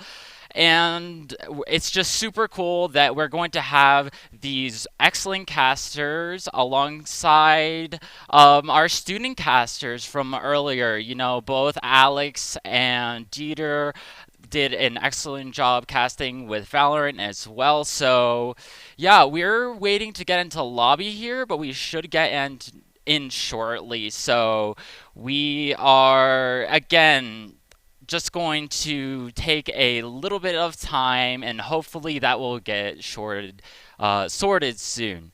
So until then, one other thing that I wanted to call out again was just kind of the club's achievements that we talked about earlier during the broadcast. So we weren't to get into the NMAA championship that the Berkeley broadcast team was able to take part in. So that was the New Mexico Athletic Association's high school state championship land. So it was a great broadcast, and they were providing all of the technical lead, and also they were providing just all of the general production, including the graphics as well. So it's really cool that state esports organizations, both at the high school level and also at the collegiate level in some different conferences, are allowing these students to get the experience and also are able to grow their skills in terms of the operations, in terms of the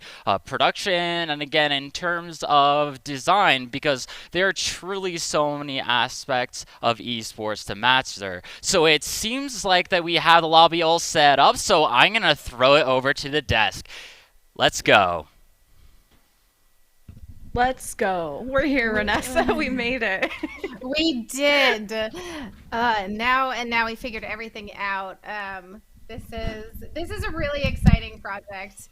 And I know that we are definitely, figuring out some of the tech stuff. Don't mind me as I stare at my other feed to make sure that things are working. But I'm really excited to see this. I think this run and back event all day long has been just like really fun. I absolutely loved the graphics breakdown that they did. I don't know if you caught that after Valorant. That was really cool to kind of hear how the graphics all came together for the event. I know. They did such a good job, and now we get to go into this upcoming match, and it's Rocket League, so we have a whole day of esports ahead of us. UNM versus UCB Rocket League final. It's going to be a best of 7. We're going to get our players in the lobby shortly, as I'm also waiting for an invite because I get to maybe be in the lobby and watch it live. Maybe I'll get you in there, but either way, it's going to be an exciting day. I was gonna say, yeah, you do have the special access. Lemon is incredibly experienced with Rocket League, right? Like I'm the casual, Totally. more the casual fan, or like working behind the scenes, right? So she's our super expert who actually knows how to get into lobbies, all those fancy things, waiting for the players. It's totally cool. We had a cool, Valorant was really awesome. And I know like the other casters dressed already like much better. I think one of the guys had a suit on and I'm just like, man, I should have put that on. Or maybe the run it back hoodie that was sent to us see, she's showing it off. I should go actually put that on and see where our players are and if there is a magical person in my ear that wants to tell us where the lobby is at, we will get into it shortly. Well, and while we wait for magical people, okay, I'll just keep showing off the hoodie, right? Because the back of it's super cool. Like, look at that. It's very cool. It's like I hear you off into the distance. I know the microphone gets a little far away when I do that, but you know what? It's okay. Yeah. So the previous host not only was a great suit with sequins and everything, but also did you notice his tag? Like his it was elegant cabbage. Wait. Elegant cabbage, right? That's so amazing. Because every time I present myself as lemon kiwi, people are like, "Oh, how'd you come up with that? Like, what's a lemon kiwi?" And I'm like, "What is an elegant cabbage now?" I feel like now we're in the same realm of foods that don't make sense, and at least yours does, because I'm imagining Renessa's your real name, unless that's like your caster persona. It's a nickname that's close, but yeah, it's like a whole much easier. For me, I don't have to sound like a weird grocery aisle, like in a special fancy grocery store. An elegant one, in fact. Yeah, exactly. You got to give them props for coming up with it, though. You know, I love unique or like interesting names that come, that just come out of the esports space. Everybody's got great ones. For everyone just joining us, thank you for following along with the stream. If you did just enjoy Valorant, you might want to stick around, because I promise you, car soccer can get just as fun. Even your grandmother can watch Rocket League. I swear, it's, I think, one of the most accessible games out there, especially for young people. You know, there's no blood and guns and stuff like that. It's just cars and a ball. And I'm pretty sure, like, this would be the esport I would recommend to any kid to try out. I know there's a lot of kids that aspire to be big pro gamers, and Rocket League, I feel like, is an easy game to get into. Okay, so I had this happen a lot. So I was at Rocket League Worlds, and I was there for like 16, 17 days. It was a very long event. And everyone was like, "Oh, why are you gone for all of August and need me to come water your plants? Like, what is this thing?" And so I had to explain Rocket League to people over and over again. What's your go-to, like you're in an Uber and the person's like, "Why are you here?" What's your go-to one-liner? I don't know. I'm not very good at I have many lines. What is yours? I say, well, the one I always hear people say is they're like, "Well, it's soccer with rocket-powered go-karts." And I'm like, yeah, that tracks. I usually say it's more like hockey, though, because it's so much faster than soccer. And so I'm like, it's kind of like a hockey game, but you're trying to score a giant soccer ball and you're driving around in a little Mario Kart like racing thing and seeing what happens. I like the wait and see what happens. Yeah, every game is 5 minutes. Best of 7 means you got to get to 4. And if you have the same score, you go into overtime. It's just like soccer. And you might even, if you are fans of Rocket League, maybe you watch RLCS, which is their pro league. There's Collegiate Rocket League, which I'm sure everyone is fans of here. We're featuring 2 schools of New Mexico versus Berkeley, and it looks like we might be going into game 1, and I think it is, because the graphic is switching. Okay, no test lobby, we're right into it. I'm gonna say that is exciting. So I went and I pulled up some old VODs from the University of New Mexico team. I found out that Zaynolk is the one who takes all the shots for them. Like, Fossil tends to stay back, do a little defense and everything, and then Zaynolk just always scores. But I got nothing about UC Berkeley, so I can't wait to see what they're going to show us. Well, Berkeley are on the defense right now. Still looking for the clear at Fossil. Maybe setting up a place, following up with the ball. Good challenge, though, from Berkeley. I'll kind of get used to the names as we go on. Luna couldn't catch Berkeley there, but that's a really good clear from Dog Swag, but they're kind of still trapped. Now maybe an offense for Berkeley as they approach. A shot goes in and Broken gets it.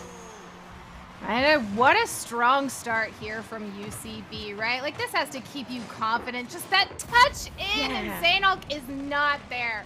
Pixels. That was Pixels. pixel perfect. I always got to appreciate some of the anime taste our players have for sure. So we have Berkeley in the blue, New Mexico in the orange, and it's a quick start for Berkeley and almost putting on another shot. Look at that challenge from Luna. Just some boss activities. Zane connecting to Fossil there with a pass. There was a slight bump from the defense of Berkeley, and possession already back their way.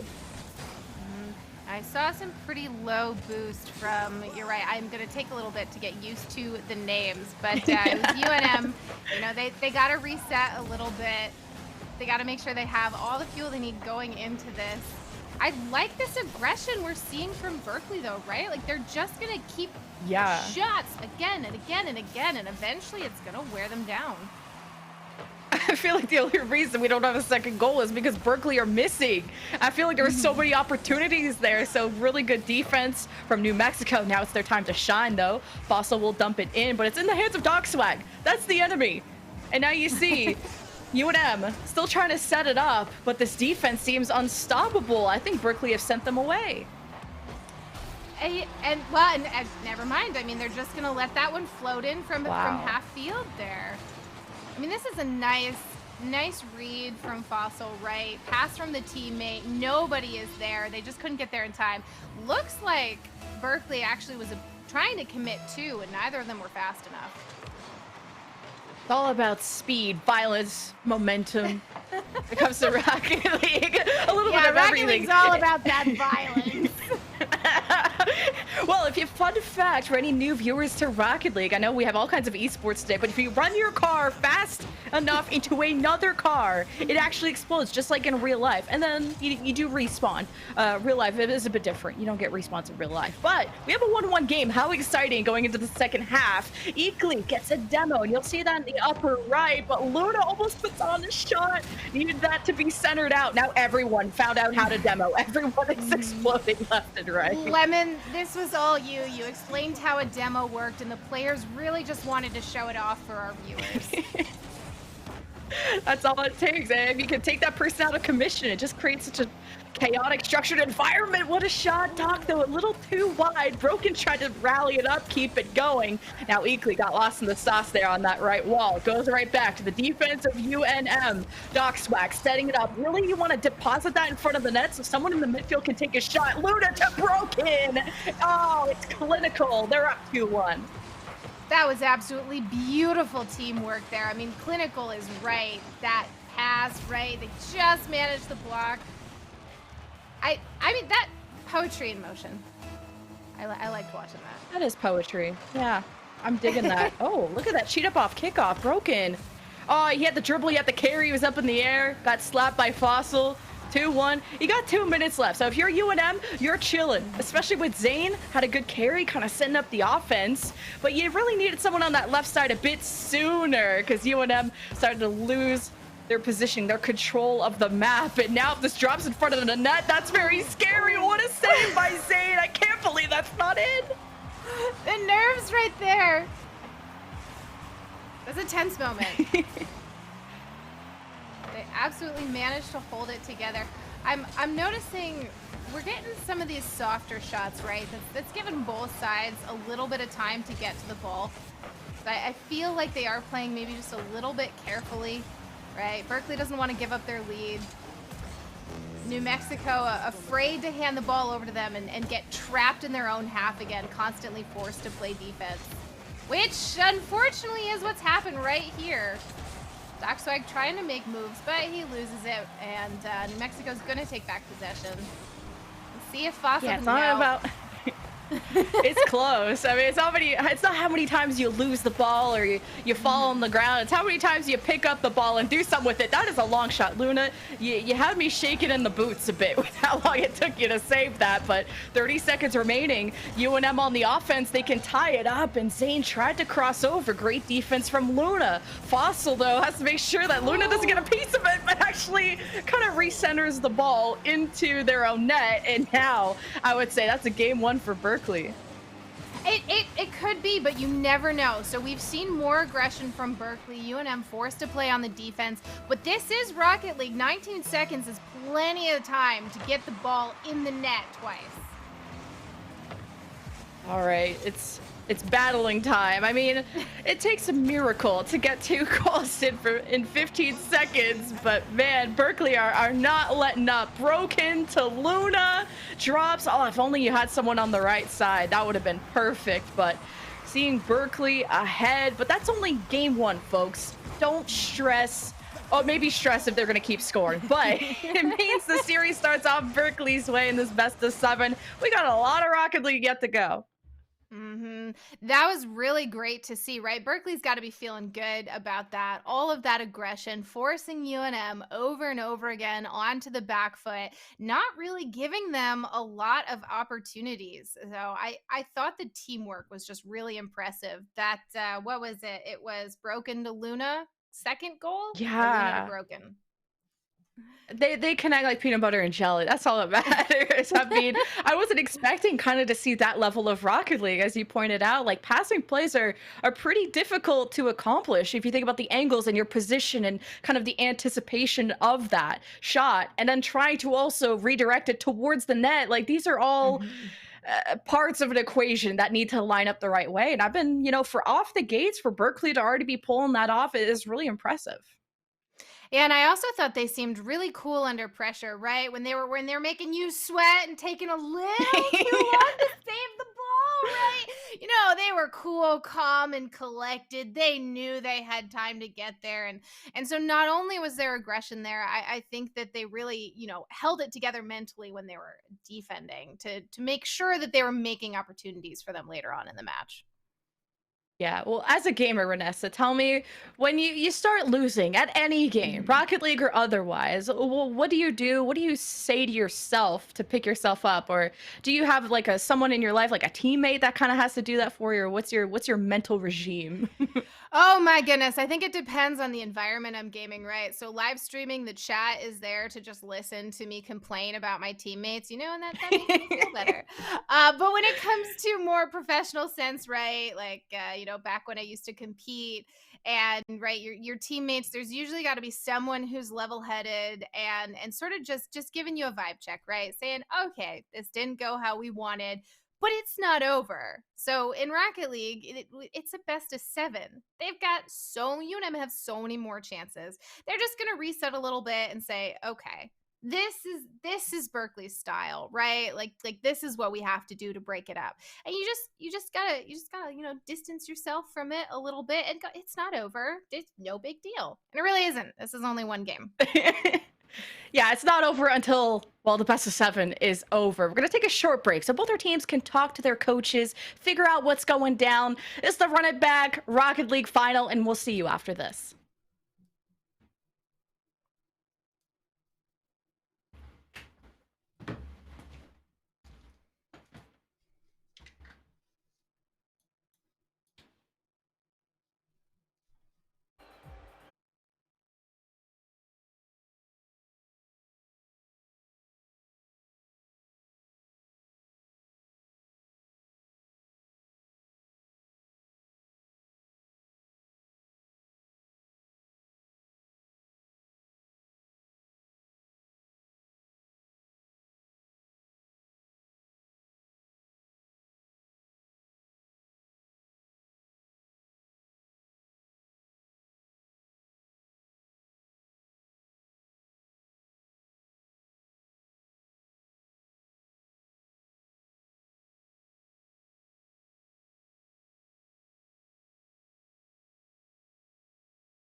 Welcome back, everyone, to the Run It Back Esports series. I got my hoodie on.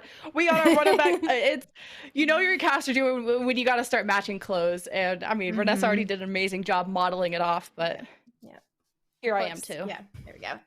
Make sure you can read it. Now, we match, right? We got to stay in sync. So I think it works out. It works out nicely. Make sure we stay nice and warm, even though these players were loading up on the demos, keeping all the explosions going, you know. So that was also keeping the heat turned up a little bit.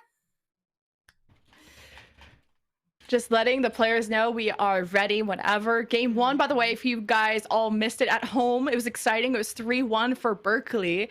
And me and Renessa were already very impressed by already some passing plays between Broken and Luna, which I actually cast the player named Broken in CRL. So it's like when you start naming yourself after good players, I feel like the good has to get passed down through like the family tree or the name tree, I guess. Yeah, just, you know, good karma coming with the name. Yeah. I think one of the really interesting things about this series is that if you're someone who watches a lot of RLCS and you pay attention to the pro scene, you know the players, you kind of know team play style. Maybe not recently, since we had major roster shuffle nonsense going on in Pro Rocket League, but in general, you know team styles. Whereas these teams, we don't know how much they're playing each other, if they're in screen groups or anything. So the first couple games, they'll really get, you know, a handle on each other's style, and we'll see how they adjust once they get that experience. And this is game 2 of our Rocket League final, and we're ready to run it back. It's like in the event's name, but this is already UNM off to a quick start with this kickoff. It's Zane with some nice mechanics, dropping it off at the back. And I see this a lot from pros too. You hit the ball off the backboard, which bounces like in front of the net, then usually have the person in the midfield push up and take a shot. Looks like somebody disconnected, so I appreciate everyone being very respectful gamers and waiting for whoever that disconnected to come back. Seems like they're okay, not sure. I was say for a moment I was like, what is happening? Why are they moving so slowly? But yeah, Lemon has the benefit of being, you know, being in the lobby and you know, getting a little look at what's going on. And I'd say we're getting a nice little dribbling show. The admins go.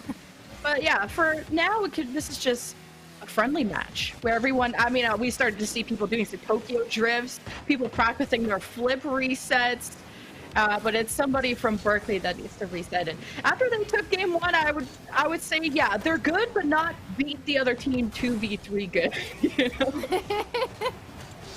Maybe that's just, you know, that's going to be the new style of Rocket League, right? You win the first game, you need to be, you either get handicapped or by losing a player, right? Or you get a winner's bonus, you know? Tournament organizers can decide, right? Who gets the handicapped in that situation. Rocket League's totally fair when one team's missing a player. At least nobody scored, so we don't have to fist fight over what's going to happen next. But we are still Berkeley up 1-0 in the series, and we will have this game 2 reset after a disconnect from Berkeley's side. But like, again, it's coming back to the mental game, Renessa, of, you know, you have a teammate DC, you gotta stay cool, because me and technology, we don't get along, and if my internet hiccups at any point, the modem's gonna catch these hands, okay? Oh, and then honestly, for me, it's just so frustrating, right? You get so excited, you get really into doing something, and then, you know, one little hiccup, and oh, it's so disappointing. So. And we will get back into the game shortly, and I'm also in the lobby trying to get it. So if you see me clicking around, I'm not trying to substitute myself for any of the players. They are much, much better than us. But Renessa, I think this has been a cool opportunity. I mean, you and I used to do a podcast back in the day, and we are now casting New Mexico versus Berkeley, and 2 schools who are collaborating on doing this multi-esports project. And it's really cool to see everyone come here and put on a show. Well, and what's actually cool about that podcast is it was based out of New Mexico, I believe was the production studio, really? right? And so it's this full circle New Mexico love. Look at the esports scene growing there. I know, I think that's really cool.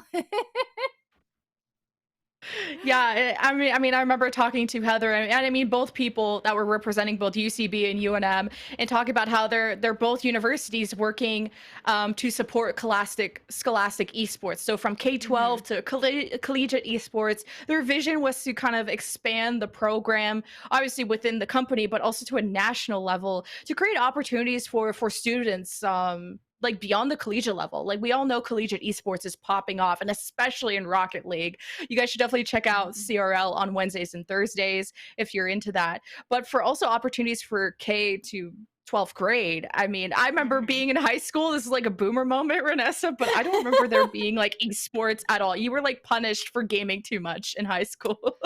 That's true. They did just block every single gaming website, and you spent most of your time in computer lab or like library session or whatever trying to figure out how to get around the blocks so that you could play those sweet, sweet Flash games. That's right. That's the era that I'm from, the internet Flash game era. Flash games. I remember all of those, and the sketchy websites I had to go on to unblock those. But we all start gaming pretty young, and what's really cool about both these universities is obviously they support esports, which already makes you a go to school above like everyone else in my eyes.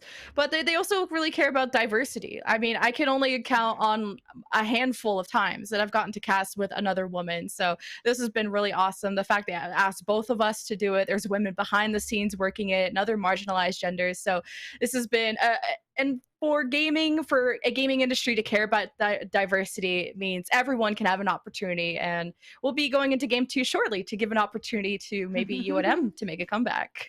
We'll have to see what these players can do. You know, you're talking about all these, you know, opportunities in esports and things for students to learn, and you know, Rocket League's my favorite game to watch and support and everything because of that, because I feel like opportunities like this exist more often in Rocket League. And UNM, you know, they're still a little bit on the defensive here, but I believe they're going to take an opportunity to defend this goal and move things over into the Berkeley side. Look at it. I said it and it happened. Berkeley, we're so close. I was on the goal line. Okay, I have literal tank on the front line. I've seen this in other games before. The tank goes first, passes it to a guy named Doc Swag, and then they start scoring. I mean, I'm sure UNM are shaking right now. A shot from Luna. What a save by Ekley. I can't believe that. Oh, it's not even over yet. Doc Swag putting on a show. Literal tank doing the frontline business. But what UNM need to do is get the ball out of here. They've got to find a way to break this aggression, start moving things into Berkeley's half of the map, or pitch. Feels weird calling it a pitch when it's electronic, but you know, Zaino moving the ball down. This is what we want to see. We want to see possession, keeping UCB on their toes, forcing them for once to have to play defense. I'm just going to see a lot of time here over in the corner. Can Ekley make something happen? Yeah, and if there's a player that's a little too good in the lobby, you got something called demolitions. We taught you guys that in game 1. Someone's being a little too annoying on the field, you just run your car right into them. You don't even have to be good at Rocket League. It's kind of like hockey, where sometimes you just have those players that are fighters that are out there to take out the good guys. Like, you can totally be that in Rocket League, but for now, it's at least UNM have stopped every chance of Berkeley scoring. Now they're on the offense. They lost a little bit of possession. Zane was trying to bring it forward and then got collided into. And there's Berkeley with, man, shot after shot. Fossa with a good save. Luna's ready to set up another play. But Ekley has been a star on the defense. But with that demo on the Zane, I think UNM are going to be stuck again. Yeah, they'll just have to take a moment here, reset. But I liked what we saw from them. We saw them forcing UCB to not quite be so comfortable. Actually have to defend right there. And this is some really great pressure. This is good pressure. Ekley, man, tried to drop it off. Little deposit in the bank. It still can't get it done. UNM still scored. So it's not like he got absolutely smashed in game 1. Oh my god! Ekley broke some ankles or some wheels or axles. But still, it's a first goal for UNM. I love that. Did you just see the abrupt stop, direction change, grabbed the ball, drove it in there? That was a really heads-up, smart play. Read what UCB was going to do and moved right around them. I think Ekley is on point this game, like you said, with the defense and also with the aggression, really enabling UNM to do a lot here. See how much you can do. That's a perfect shot. Oh, Ekley collided into Luna. So the shot was not all American and free after all. Zane will keep the truck rolling. Nope, it's gone. Luna with a very good clear. That means it goes all the way across the field. You gotta run all the way back. Eakley misses chance to take a shot. Solid defense from Doc. Oh, that shot was a little high, but the midfield follow-up from UNM wasn't there. And if they had that second goal, that would be some nice insurance. And I see Eakley tried to take advantage of that opportunity. Fossil setting up someone that there's no one there, but still a lead that UNM still have. Yeah, now Zane trying to go for some control there, but doesn't manage to have a teammate to receive the end of that air dribble. And so Doc Swag, we've seen playing a lot of defense, sitting in front of the goal, making sure that Eakley doesn't get a second chance like what he got before. And yeah, there's this Eakley is again throwing it in, seeing if a teammate can get there. Fossil's gonna hold it in the midfield, but again, Doc Swag just on that defense, sitting in the middle of the goal, coming forward to knock things out pretty much every time. Yeah, Doc Swag is doing a good job. Eakley's one of my favorite players to watch on UNM. Oh my god, this cross is in front of the goal line. Machek, UNM, where you at? Oh, Eakley, a perfect opportunity to score, but just couldn't center that one out in front of the net. That would have been the second goal for UNM. But really, I'm just nitpicking. Like, why no A+? You're 34 seconds and you're in a lead. You only need a 1-goal lead to win a game. And it's really Berkeley that are struggling after having such a dominant game one. Yeah, Berkeley are making us a little nervous right now, though. That's, you know, trying to push things into overtime, getting the possession back that they've had in game one. But Zaynok says, no, never mind. Coming down the field, challenging, coming from Literal Tank, and a score from Fossil! Cinching things, 9 seconds left, 2 up for UNM. Well, as the casters love to say, we have a series on our hands with Berkeley taking game 1 3-1, and this game 2 that you're watching about to end 2-0 for UNM. Unless Berkeley have something up their sleeve. What a save by Fossil. The kickoff cheese oozing as Berkeley were desperate to get a few goals in, but as the 1 second mark hits, the ball has to land on the ground for this game to end, and this is really all she wrote, and this will be a series 1-1. Look at Berkeley hustling to make sure that that donut turns into a breadstick. I can't believe this ball is still on the ground. This is some talent right here. But finally, UNM will be taking game 2, which leads our series now 1-1. You can't let the ball touch the ground at the end, all right? You gotta keep it up as long as possible. Especially, I will say, if you're in a competitive match, you probably want to try and let the ball hit the ground if you're only 1 back. But UNM, you know, they knew they didn't have to worry about a 0-second goal, so they kept the spirit, they kept the ball in the air. That's, you know, that was good sportsmanship from everybody involved. Yeah, and if you like good content, I'm sure you guys have seen all the ads about G4. I mean, some of the most iconic people in esports and gaming are on that show. Hilarious stuff. Go check that out. And of course, Xfinity for providing us the swag, the run it back. I love the title because everything is so, you know, just bland titles, but then the run it back. Now that's relatable. Then we go into game 3. Yeah. Especially if we're going to talk about flash games, you know, like 2000s era web browser gaming, right? That's running it back. Well, we're about to run it back into game 3 and see who's going to be back on top. So remember, it was Berkeley that we thought were just the better team with the 3-1 at the beginning, the passing plays to game 2, UNM shutting out Berkeley. And this game is all about adapting. And you said it exactly right at the start of this series of just learning. This is a learning experience. And Fossil, you thought he found a gap in the defense, was a little bit too slow to get to the ball. But it's Berkeley that haven't been able to clear this. They're good at putting it into the corner. There we go. Luna finally found some space. Yeah, it looks like Berkeley was just playing 2 on defense, which left them unable to get anything past outside of just the goal box when they commit too heavily to defend right there. They can't really make any opportunities. Looking for one right now, though. Luna. Ooh. trying to drop that in front of the net. I mean, oh my God, Doc got the nastiest angle I've seen all day. Luna just dropped it off. It's a neutral 50 right back down. Eakley tried to flip, misses that. That's an open shot for Doc, but that's a difficult shot to make. Yeah, Zane had a good read, but I think he thought that Eakley was going to be able to get that, so he didn't quite zoom into the goal fast enough to block from Doc. And so this puts UCB up 1 in this series, and or in this game. And now UNM going to have to try and find an answer, see if they can force UCB back on that defensive. Get back on the you know, I think all sports has like a good defense means a good offense. I find a good offense to also be a good offense personally, but I think Eakley is all about that. He's one of the fastest players on the field. It feels like, what a beautiful setup. Fossil had the flip, but there's too many cooks in the kitchen, and Berkeley create a perfect wall in front of their net, and look at their response. Luna crashes in, Broken takes his time with it, and it's perfect. 2-0 for Berkeley. Now, have you noticed that UCB didn't have Broken in the last match? Oh. They had literal tank. Oh yeah. Oh, they're switching people in and out of games. Oh. Yeah. So it looks like they've got a deep roster.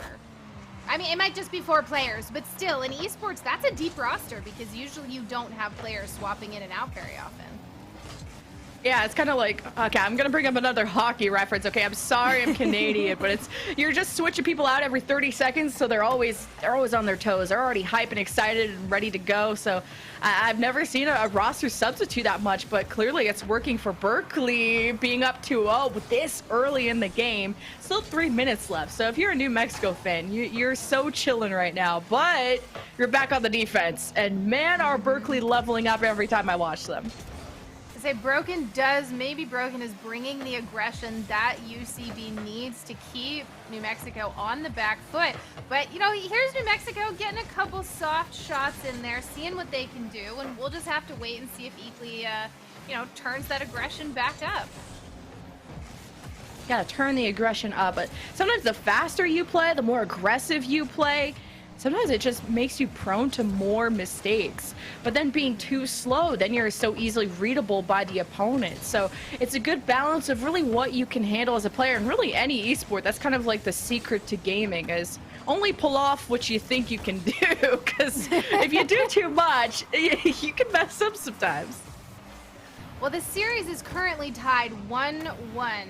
You know, so each team has something to feel good about, with a shot, an amazing save there, but it's gonna go in. Eakley finally gets it. That's what we wanted to see. Yeah, signs of life from UNM. Eakley, I just had a gut feeling they were gonna score. They have been always at the front. If there was a literal tank in this lobby, it would be Eakley. So fast, always has great positioning, and it's just really an accuracy thing. And 90% of the time, Eakley gets it done. Now, UNM are only down 1 goal with a minute and a half. This is doable. Broken's trying to get this away from Zane, who is just on his tail. It's like a tale of cat and mouse. But Fossil can set things up. You draw out the defenders from the net and see what you can do with that space. Yeah, I think we've seen Fossil do a really great job enabling his team, and that I wish he had a teammate there as Fossil gets demoed himself. We've seen a lot of really nice setups, though. That goal that we saw was that beautiful Fossil shot, easily follow-up. I really like seeing the teamwork from UNM. I think it's going to serve them well throughout this series. Oh, that just falls in. Okay, another 3-1 deja vu much, just like Berkeley did in game 1. Look at Broken off the ceiling, gets the reset, passes it to Doc, who just hangs out there like Spider-Man just to make sure the job gets done. So 3-1, this is a solid score. I don't think it's impossible for UNM to come back, but they're gonna have to hustle. Yeah, it is, especially after a goal like that, where, you know, they save it a couple of different times, and Berkeley is just there again and again. Doc with the patience and the tenacity. You know, that's a little hard mentally to just, you know, just step away from, because you're going to be thinking about that goal and maybe how you could have stopped it. Oh, I try not to think about all the things I could have done. That's how I start tilting in any game. I just gotta GG, move on. And I think that might be what UNM is thinking right now, because with the minute that they had left to start this comeback, sure they're in the blue end, they're in Berkeley's end, they're on the offense. But in terms of getting any threatening shots down, it seems to be a little difficult. And Berkeley have done such a good job of wasting time and having a solid defense that I don't think UNM are going to put on any more goals here in this game 3, which means once this ball lands on the ground, we will have Berkeley up 2-1 in the series. Yeah, that's a strong mental boost for Berkeley. I'll be interested to see who plays in the next game. You know, how deep is their roster? How many players do they have? Is someone just magically changing their name a whole bunch? You know, like, you know, what's going on with these teams? But UNM came out of that first 3-1 loss, right, with this fiery, you know, passion, you know, drive behind them, lots of demos, lots of aggression. Eakley really stepping up with Fossil, you know, enabling, and Zane honestly, you know, playing a little more defense from the player that from previous matches that I went back and watched, who's usually making a lot of shots. You know, Zane's kind of stepping back and playing that defensive role. So it's interesting if Sometimes Rocket League is a game of mini putt where no one stands in your way. Luna is allergic to kickoff. You forgot about the ball. Number 1 rule of Rocket League: make sure at the kickoff you touch the ball, because open net shots like that can happen. Yeah, that was so odd. Just you know, the abrupt and what is going on? This is cyberbullying, I think. I think we have to call an adult. UNM are putting on a show. This is 2 goals in 4 seconds. This is historical. I said they came out of the first 3-1 loss aggressive, so man, the second 3-run loss is apparently, you know, they unlocked their Megazord superpowers, and yes, that was a Power Ranger reference. I love it. Yeah, pull out the Megazord. Everyone transform into a team that knows how to deal with kickoffs. But man, that is exactly what UNM needed to get back on that horse. And maybe getting back in front of the net is important too, because Berkeley ain't going down without a fight. Yeah, I think their team comes. They might have to calm down a little bit after 2 softballs of kickoff goals. You know, they can't take that for granted. They gotta recenter. Remember to also play defense. UCB is still plenty dangerous. Oh, Zane was getting a little dangerous in the air. Luna's like up in the air like a moon themselves, and stealing boost. Yeah, there's no name of anyone's team on any of the boost. If you could steal their boost, it's like stealing the gasoline from their very car.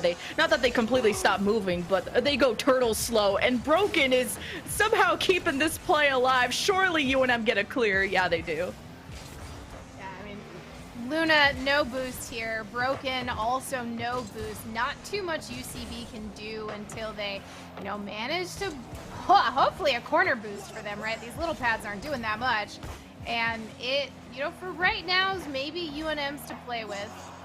We'll see if they can get the clear back out. Doc taking another shot. Nice save there. And UNM take back possession. Look for that aggression. Say, no, you do not get to clear this out. This is our ball. We're staying in your half. We can do more than just a kickoff goal here. Oh, Fossil had a chance. Oh, Zane lines it up. Eakley is trying to reposition, but man, there were so many chances for UNM to turn this play around, and the offense is still alive, but now you're running headfirst into Luna. Eakley, good teammate. Gonna see if they can drop this ball up in front of the net, but Luna's defense is incredible. Not allowing that to go off and hanging off the backboard. Now Zane's out with the gloves. Starting to demo everybody. But it only takes a few seconds to respawn, so it's really not the end of the world. It's just really chaotic when you do get demo. And I feel like one of the big things about demo too is that shot goes in from Luna out for a vengeance. Look at broken off the back. But remember the broken to Luna. It's like peanut butter and jelly. You got the pain sandwich from Berkeley. Remember, this was UNM who had 2 goals in 4 seconds to Berkeley tying it up. We have a game. Yeah, now we have a game, we have a series, we have teams out for blood. Yeah, so what I wanted to say on the demos is I feel like one of the big things that a demo does is when it happens right in front of us is you come back, what, about 30 boost? And you don't have full boost anymore. You got to spend a little bit of time getting your resources up, getting back into position.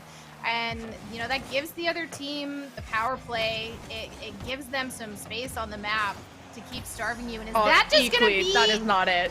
Yep, an empty goal. Oh. Equally just scored on his own net. Wait, was he? Did he? Yeah, he gets a little. Yeah, he kind of helps his the other team out a little bit. I understand the effort. Equally was trying to put it into the corner, just put it in his own net. Sometimes it happens. Yeah, I think that one was going in either way, right? So you know, he's opening himself up too much for that one. Oh, oh, Luna, I thought they scored there for sure. That had to be on the goal line. Oh, man. With 2 minutes left. I mean, the comeback, the run it back that Berkeley are putting on from the 0 to 3, and there's still 2 minutes left. This is the highest scoring game we've had all day. Hey, it's just going to fuel UNM even more as Fossil scores to tie things up 3 to 3. Right, you know, perfect timing, honestly. Perfect time. I mean, Fossil was up in the ceiling fighting for that one. And his teammate sets them up perfectly to score in the box. And this is a tie game. And UNM, we didn't see them score until, you know, the craziness that happened in the first 5 seconds of the game of back-to-back kickoffs. But Berkeley are learning. These are students after all. They don't make the same mistake twice. Well, I guess when you're in college or in high school, those are the times to make mistakes and learn. But this is a really entertaining game. Yeah, I think we saw it was Luna who sort of dodged out of the kickoff both times, right? And now we've seen Luna absolutely step it up, hardcore defense, commit to everything, say, no, I will not let you guys get away with this again. Oh, minute and 10, equally. Let's see what they can get away with. They get past the one defender, but Berkeley just create this wall on the left side that just cannot be punctured by UNM, but man, are they trying. UNM still are keeping the offense going. Good defensive challenges. Zane has been physically removed. Surely this offensive UNM will have to slow down, but they keep on keeping on. And Eakley has been a nuisance, setting up somebody to take a shot. Doc, I was going to say, that can't be you. That is your own net. Don't do it. But 3-3, 38 seconds left. Doc was definitely making me a little nervous there, but held it up. And that shot just off the crossbar. No one from UNM able to come and secure that goal. And UNM are they're going to keep trying, getting back into their half here. Can Zane control it? Will he be able to get it out? Luna tries to go for the shot, can't make anything happen. Doc Swag, same issues as Fossil takes it away. 9-8. I want to count this down. Where's our crowd to do the countdown to see are we going to make it to overtime? And no, Zane Oak scores. 4 seconds left on the clock. Oh, I was just about to teach everyone the overtime rules. Doc grabs the boost, and man, UNM just bulldozed their way into the net. What a fantastic shot from the corner. 4 seconds left. Berkeley, you got to cheat up off kickoff. You got to get creative. Luna at least touches the ball off kickoff. That's a good start, but Broken has to cross all the way down the field without the ball landing. It's not going to be the case. UNM will tie the series 2-2, I believe. Yeah, hey, you said it in the second game. You said, well, we've got a series now as we're watching UNM come back with that aggression, right? But Broken, Luna, the Doc Swag, just, you know, they're doing their best. They're fighting just as much. They didn't get 2 freebie goals that game. Let's remember that. They put, what was it, 3 goals in the net?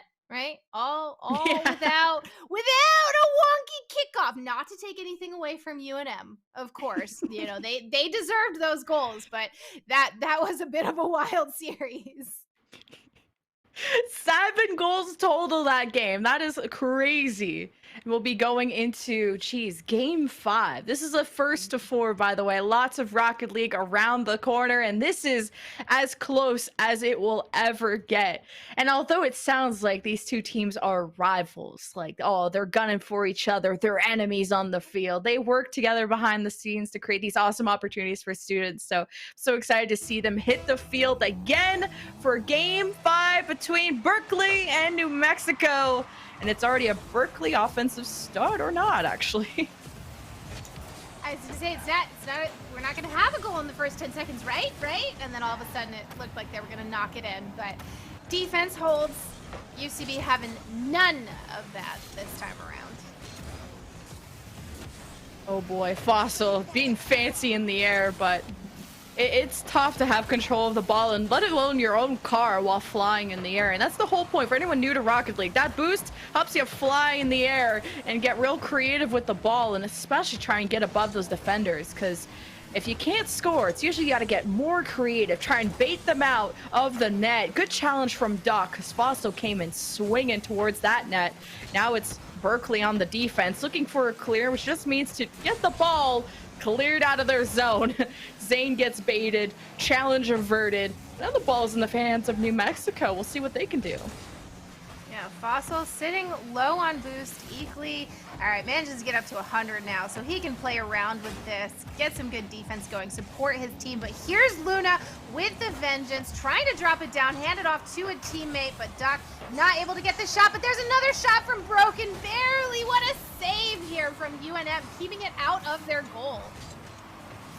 Will they take it Luna back? wants to have a response, though. Yeah. Oh boy, Zane and Eakley. Oh man, the way they get past these defenders. It's all nice getting past the defense, but it's how you actually, is that a fake? Was that intentional? I have no idea. Eakley gets the first goal for New Mexico. Eakley has, gotten on the board a lot this series and just coasts right over all the defenders, takes it through that corner, and honestly, I didn't think that Eakley had the angle there to pull that off, so I'm wondering if UCB sort of felt the same way and, just wasn't quite sure what position to get into. Yeah, going in? Oh my god, that's going in. The amount of 1 mile an hour goals we've gotten is so, where you're just holding your breath and you're like, is that going in? Sometimes the ball bounces funny and you just don't know. You just lack the information. That's why taking geometry in high school, this is the exact reason you do math in school, for no other reason. No taxes, no anything else, no investments. It's to understand Rocket League physics. Yeah, when you ask the teacher, when will I ever use this? Here you go. Rocket League physics, practical application. Everyone, you're welcome. Yeah, you're welcome. But 3 minutes, 1-1. And we get kind of a zoomed out view here as Doc and friends working downfield. Luna has to rotate back for boosts, and that's the difficult part about Rocket League, is knowing when to take your shot and when not to take it. Did Luna even get a piece of that? I don't know, but either way, it's Berkeley up again. Yeah, Fossil, the challenge with Doc not going particularly well, and Eakley just not high enough in the air to block out Luna there. And that's where the boost game comes into play, right? If UNM had a little bit better resource control there, Luna wouldn't have had the boost to get up in the air, and then there's no shot. Series is 2-2. If you're just joining us, with Berkeley in the lead, all 3 defenders are there. Broken. You ain't breaking through that one, not today. Oh, on the right side though, Doc Swag wanted to push up and take a shot, but all defenders of UNM are there with full control. Luna bounced off the back wall. Eakley with a good touch. Broken puts a shot in. It's not centered though. You see that Berkeley are trying everything they can to cut off UNM, keep them trapped in their zone. You still got a second half to go, so if you're UNM, you don't need to stress. You have the time to do it. Yeah, one goal down is nothing in Rocket, and there it is. Fossil just takes the ball, scores right there, ties it up, and says, you know what, I gotta prove Lemon Kiwi right. None of this caster curse happening today. No caster curse, only goals, only dubs today. Man, UCB and UNM, I'm glad we're casting them in the finals. These are two very evenly matched teams. I mean, this is 2-2 with a 2-2 series score as well. It doesn't get any better than this. I wish I just had popcorn. And this is a best of 7 for everyone watching, so whoever wins this game does not decide it. And there is one of the weirdest, most backwards goals I've seen from Zane. It's almost like he was pushing it out of the net and then back in. So weird. It's hard to tuck it like that, right from coming off the wall, did like a front flip like in the air. The UNM mechanics, they're rare, but when you see them, man, does it pop off. So a small lead for UNM. Oh my God, Doc almost had the tying one. Broken, so desperate, pushed up, but it was a little wide.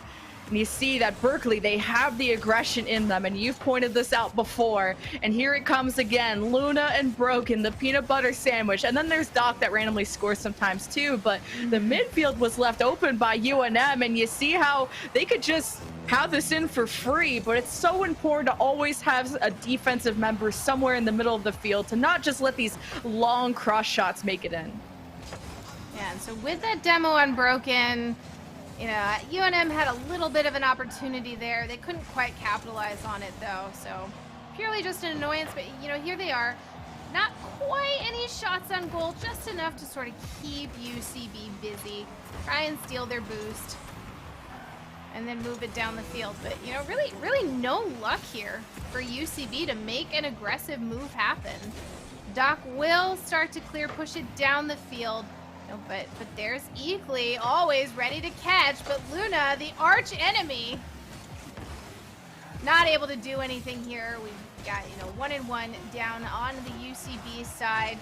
Not gonna keep it up in the air. 0-second goal is dangerous for UNM. They might look to ground this and maybe not follow the rules.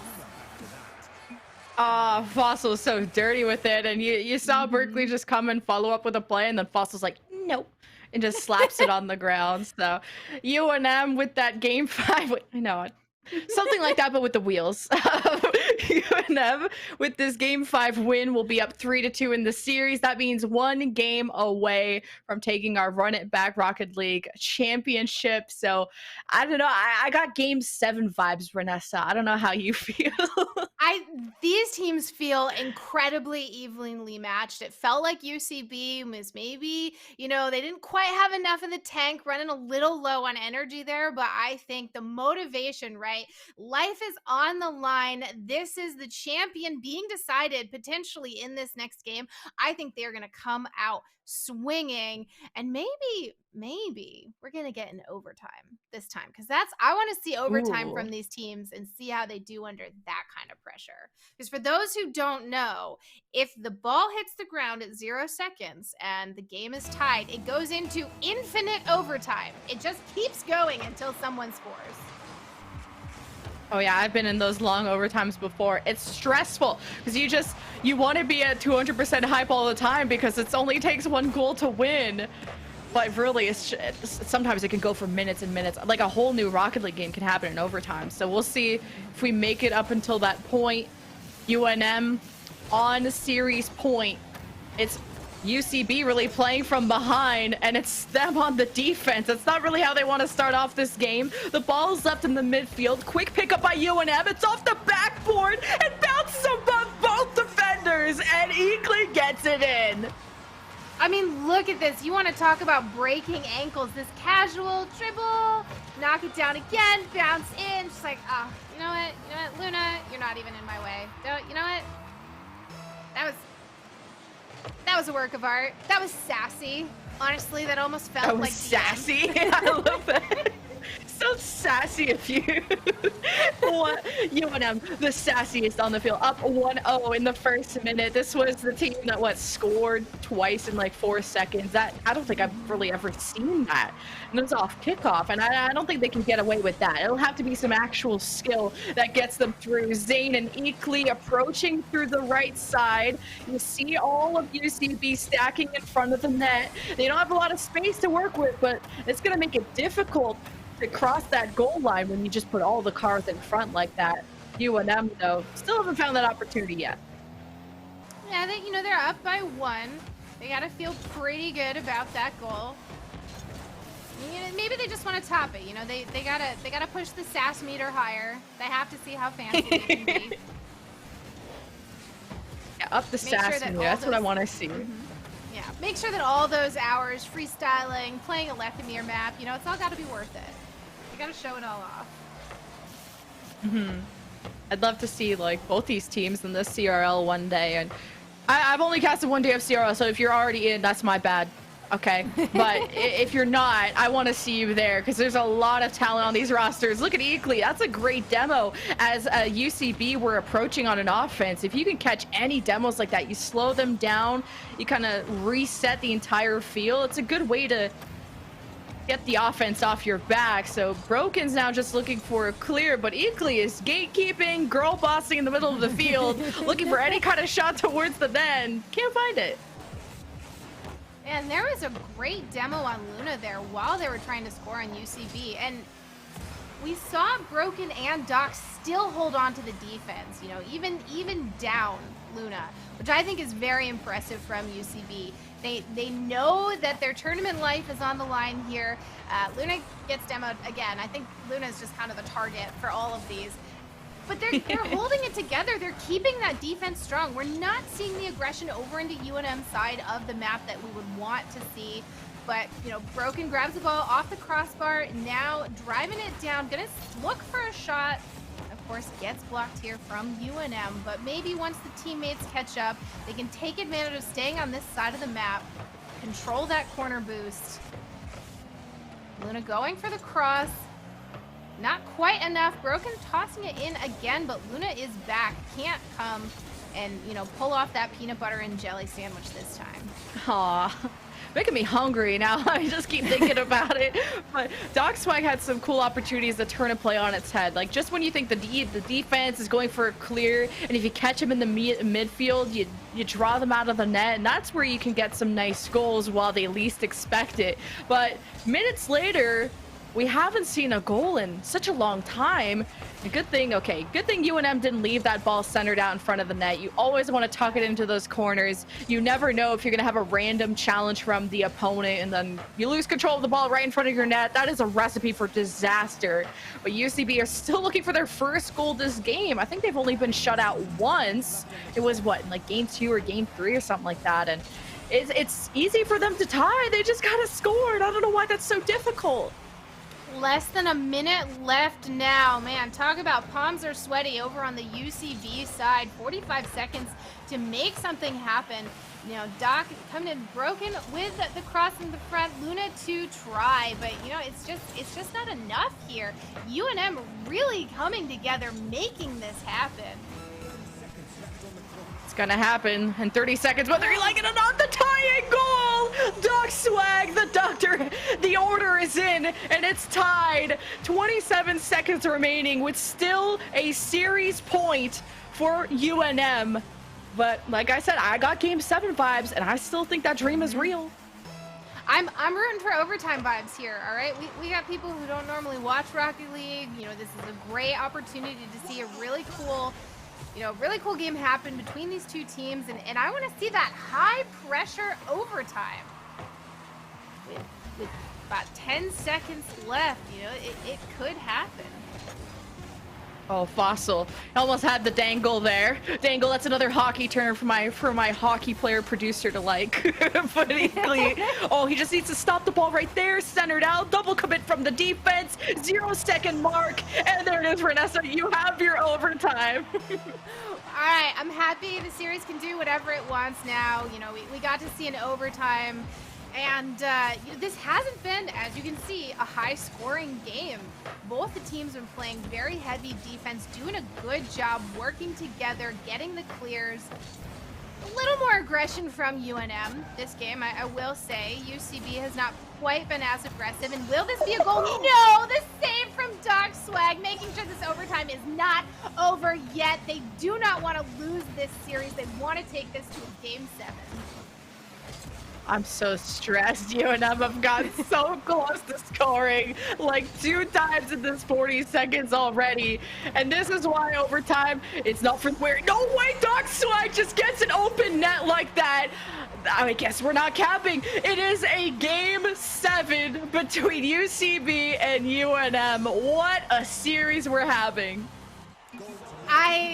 I don't understand, Lemon, because I called an overtime and you called a game 7 and they're both happening. We both got it. That's not how casting is supposed to work, okay? The players are supposed to prove us wrong, you know, make us look bad. That's their job. And I don't understand. This is, you know, it's just throwing me off. Sometimes the caster curse is like bad where you're like hyping up a player and then they mess up, but sometimes the caster curse is so real. And we also just wanted to, while we go into our final game 7, a shout out to Xfinity G4 RTI for supporting this final. I'm so happy to be here because this is one of the most entertaining series I've casted in a while. And Doc Swag just came up in the air in that overtime and kept UCB still in this game. We're gonna see right now in this final how this will conclude, who will come out on top.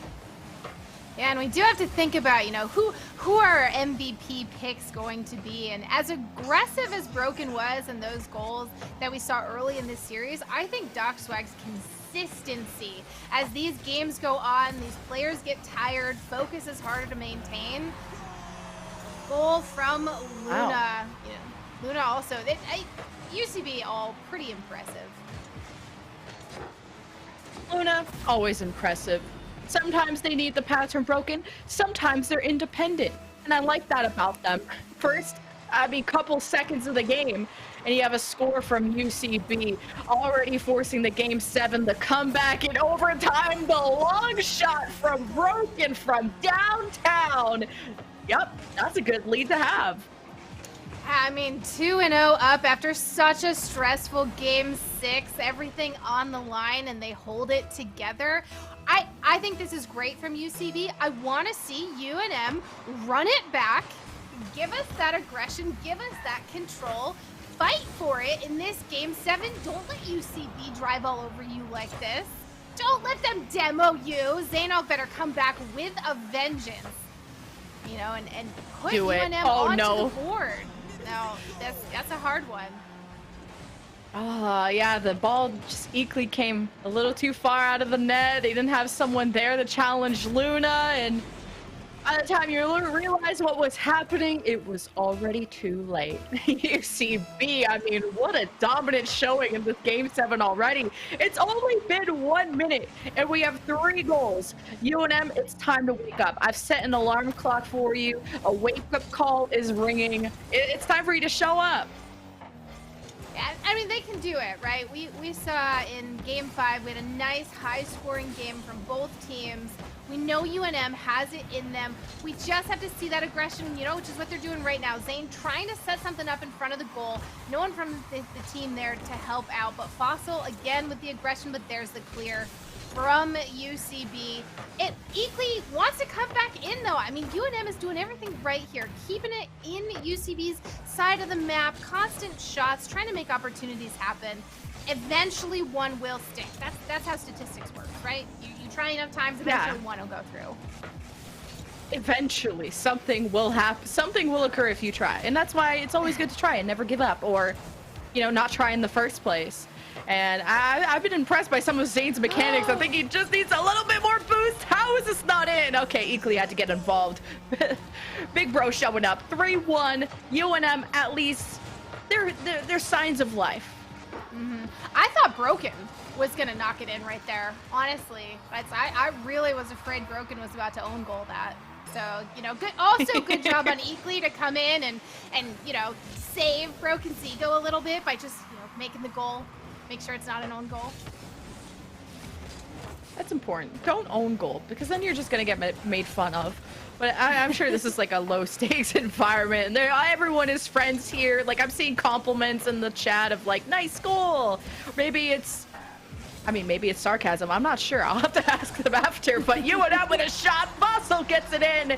And that means UNM are only down 1 goal. one goal with 2.5 minutes to go. That's so attainable. That's easy. They've also scored 2 in a row, right? UCB probably feeling a little defensive now, feeling the pressure, and UNM, they're going to be on a high. This is a great place mentally to be, to come back from 3-0 to suddenly only being a goal behind.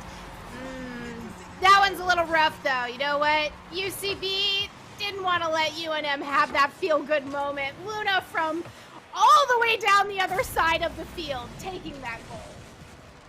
I don't think even Luna would have expected the score there. That's such like a nonchalant shot that you just take just for it to not be in your zone. And you got to have that presence in front of the net if you're UNM. I know you're down some goals, but you have the time. You don't need to take any risks. Well, we'll see how that ends up when time starts to drain. But it is Doc Swag and friends of UCB that were on an offense, and then Fossil just robbed them. And that ball is going back to Eakley, who just has Luna in the way. But a good challenge from Luna denies that opportunity. I don't think you're out of the woods yet if you're UCB. Fossil looking to deliver a good one, but the defense too strong for UCB. Yeah, and you know, we'll see if UNM can. They briefly had it in there and they brought it right back. Now Fossil playing out in that midfield. Does Docswag have a complete runaway here? He does. Going to be able to take that goal. No one from UNM able to get back in time, and Doc just runs away with this ball. I like how he had to be a little fancy there. Yeah, you got to do a 360 no scope on the ball. I mean, every esport has a way to flex your mechanics a bit when it's just totally unnecessary, but I respect it. 5-2. UCB running up the score in game 7. You still have time, 1.5 minutes. If UNM had their Wheaties this morning, I'm sure they'd still have a lot of energy left in them, and it's not even over yet. Wait, this pass to Broken's kind of nasty. Okay, it was a little too high though. You guys can hear it in Lemon's voice. She was so nervous right there. It was like, don't make this a 6-2. Give UNM a shot. And this time around, there's don't make no it a stop in the runaway. last game. We're seeing UNM playing just a little bit more. That third back is staying back a little bit more after that last Doc goal. And I don't know if that's going to work out for them, right? They're down 3. I don't know if keeping third back that far is so good. And there's another drive-in from Broken, 6-2. UCB feeling real good right now. Oh, he did that one upside down and everything. Oh, Eakley bumped him out of the way, and Eakley actually might have won goal because of that. But who expects that to happen, honestly? The bumper cars are very real. Not only are you learning about physics when you watch Rocket League, but you're learning about math. 6-2, does everyone know math? That means UNM are down 4 goals with 30 seconds left. And I don't even want to start calculating the amount of goals per second they gotta hit. But UNM have a chance here. The offense has started, but it's not the most threatening thing I've ever seen. The ball is to Fossil. It pops to midfield. You needed Eakley to push up, or even Zane to push up there. But they just maybe miscommunicated and didn't really know who should do what. Yeah, I think we're just seeing UNM playing a little more defensive. I think all of these goals rattled them a little bit. Not the aggression that we saw in some of the more successful series, but honestly, both teams really brought a lot of fun to this series. They put everything they had into it, and that's a victory for Berkeley in Game 7. Luna, Broken, Doc Swag, and of course Literal Tank, who we saw in some of the earlier games, taking home the win. But what a well-fought series from UNM as well. I was not expecting a Game 7 when we first started off this cast, and it was blow after blow, punch after punch. Like, these two teams were so fun to watch. A big congratulations to UCB for taking it all the way. And this would all not be possible without, of course, the sponsors making this happen, supporting these students, the opportunities and their endeavors. So Xfinity, G4, RTI, and of course, the UNM production team for making us look good. We got some cute sweaters from our sponsors. We got the run it, but you guys should see the back. I mean, Renessa did a better job of showing it off, but it's actually cooler from the back. But yeah, any last thoughts, Renessa? I just want to, thank this event, everybody involved. If you've never run an event before, if you don't know what goes into it, there's a massive team, right? They have to coordinate all of the players, the different games, the casters, the talent, the graphics, the production, the social media, the websites, right? There's a lot of people who put so much effort into this that you never see. But are the reason that you get such wonderful entertainment all the time. And I think it's fantastic that UC Berkeley, the University of New Mexico, have this wonderful esports program, that there are these great sponsors to support it, that there's these wonderful production in our ears making all this happen, and that there's people watching, wanting to learn, hang out, and have fun. And I think this was a really special event, and I'm very honored to have been a part of it. I know, big shout out to UNM for having both Renessa and I on, and just believing in diversity here in the esports industry, and also giving opportunities to students from K-12 to collegiate. So make sure you drop a follow to UNM Esports, because it wasn't just Rocket League. We had Valorant and other games on. So whatever is your thing, they're covering. They have an awesome esports program, so show them some love. As we will throw it over to our host, Wiglaf, to close out our show. Thank you all for watching. Crazy series. We said we were going to do a best of 7, and that's what we got. Congrats to UCB for clutching the win there. And I just want to take a quick moment to thank all of our panelists, thank the UNM production team again for doing the production for this broadcast. They did a fantastic job. And also to all of you watching right now. Without the audience, this would not be possible. So thanks for tuning in. This has been Run It Back Esports, presented by Xfinity, and we hope to see you next time. What if you could look forward 1 year, 4 years, 40 years? What does the future look like? How will you ignite it? This is where the future gets fueled, where ideas come to life and identities flourish. This is where we define opportunity as individuals and as a pack. Being a Lobo is about so much more than the classes you take. It's about the mark you make on your world, because the journey starts here, but it never ends. What will you ignite?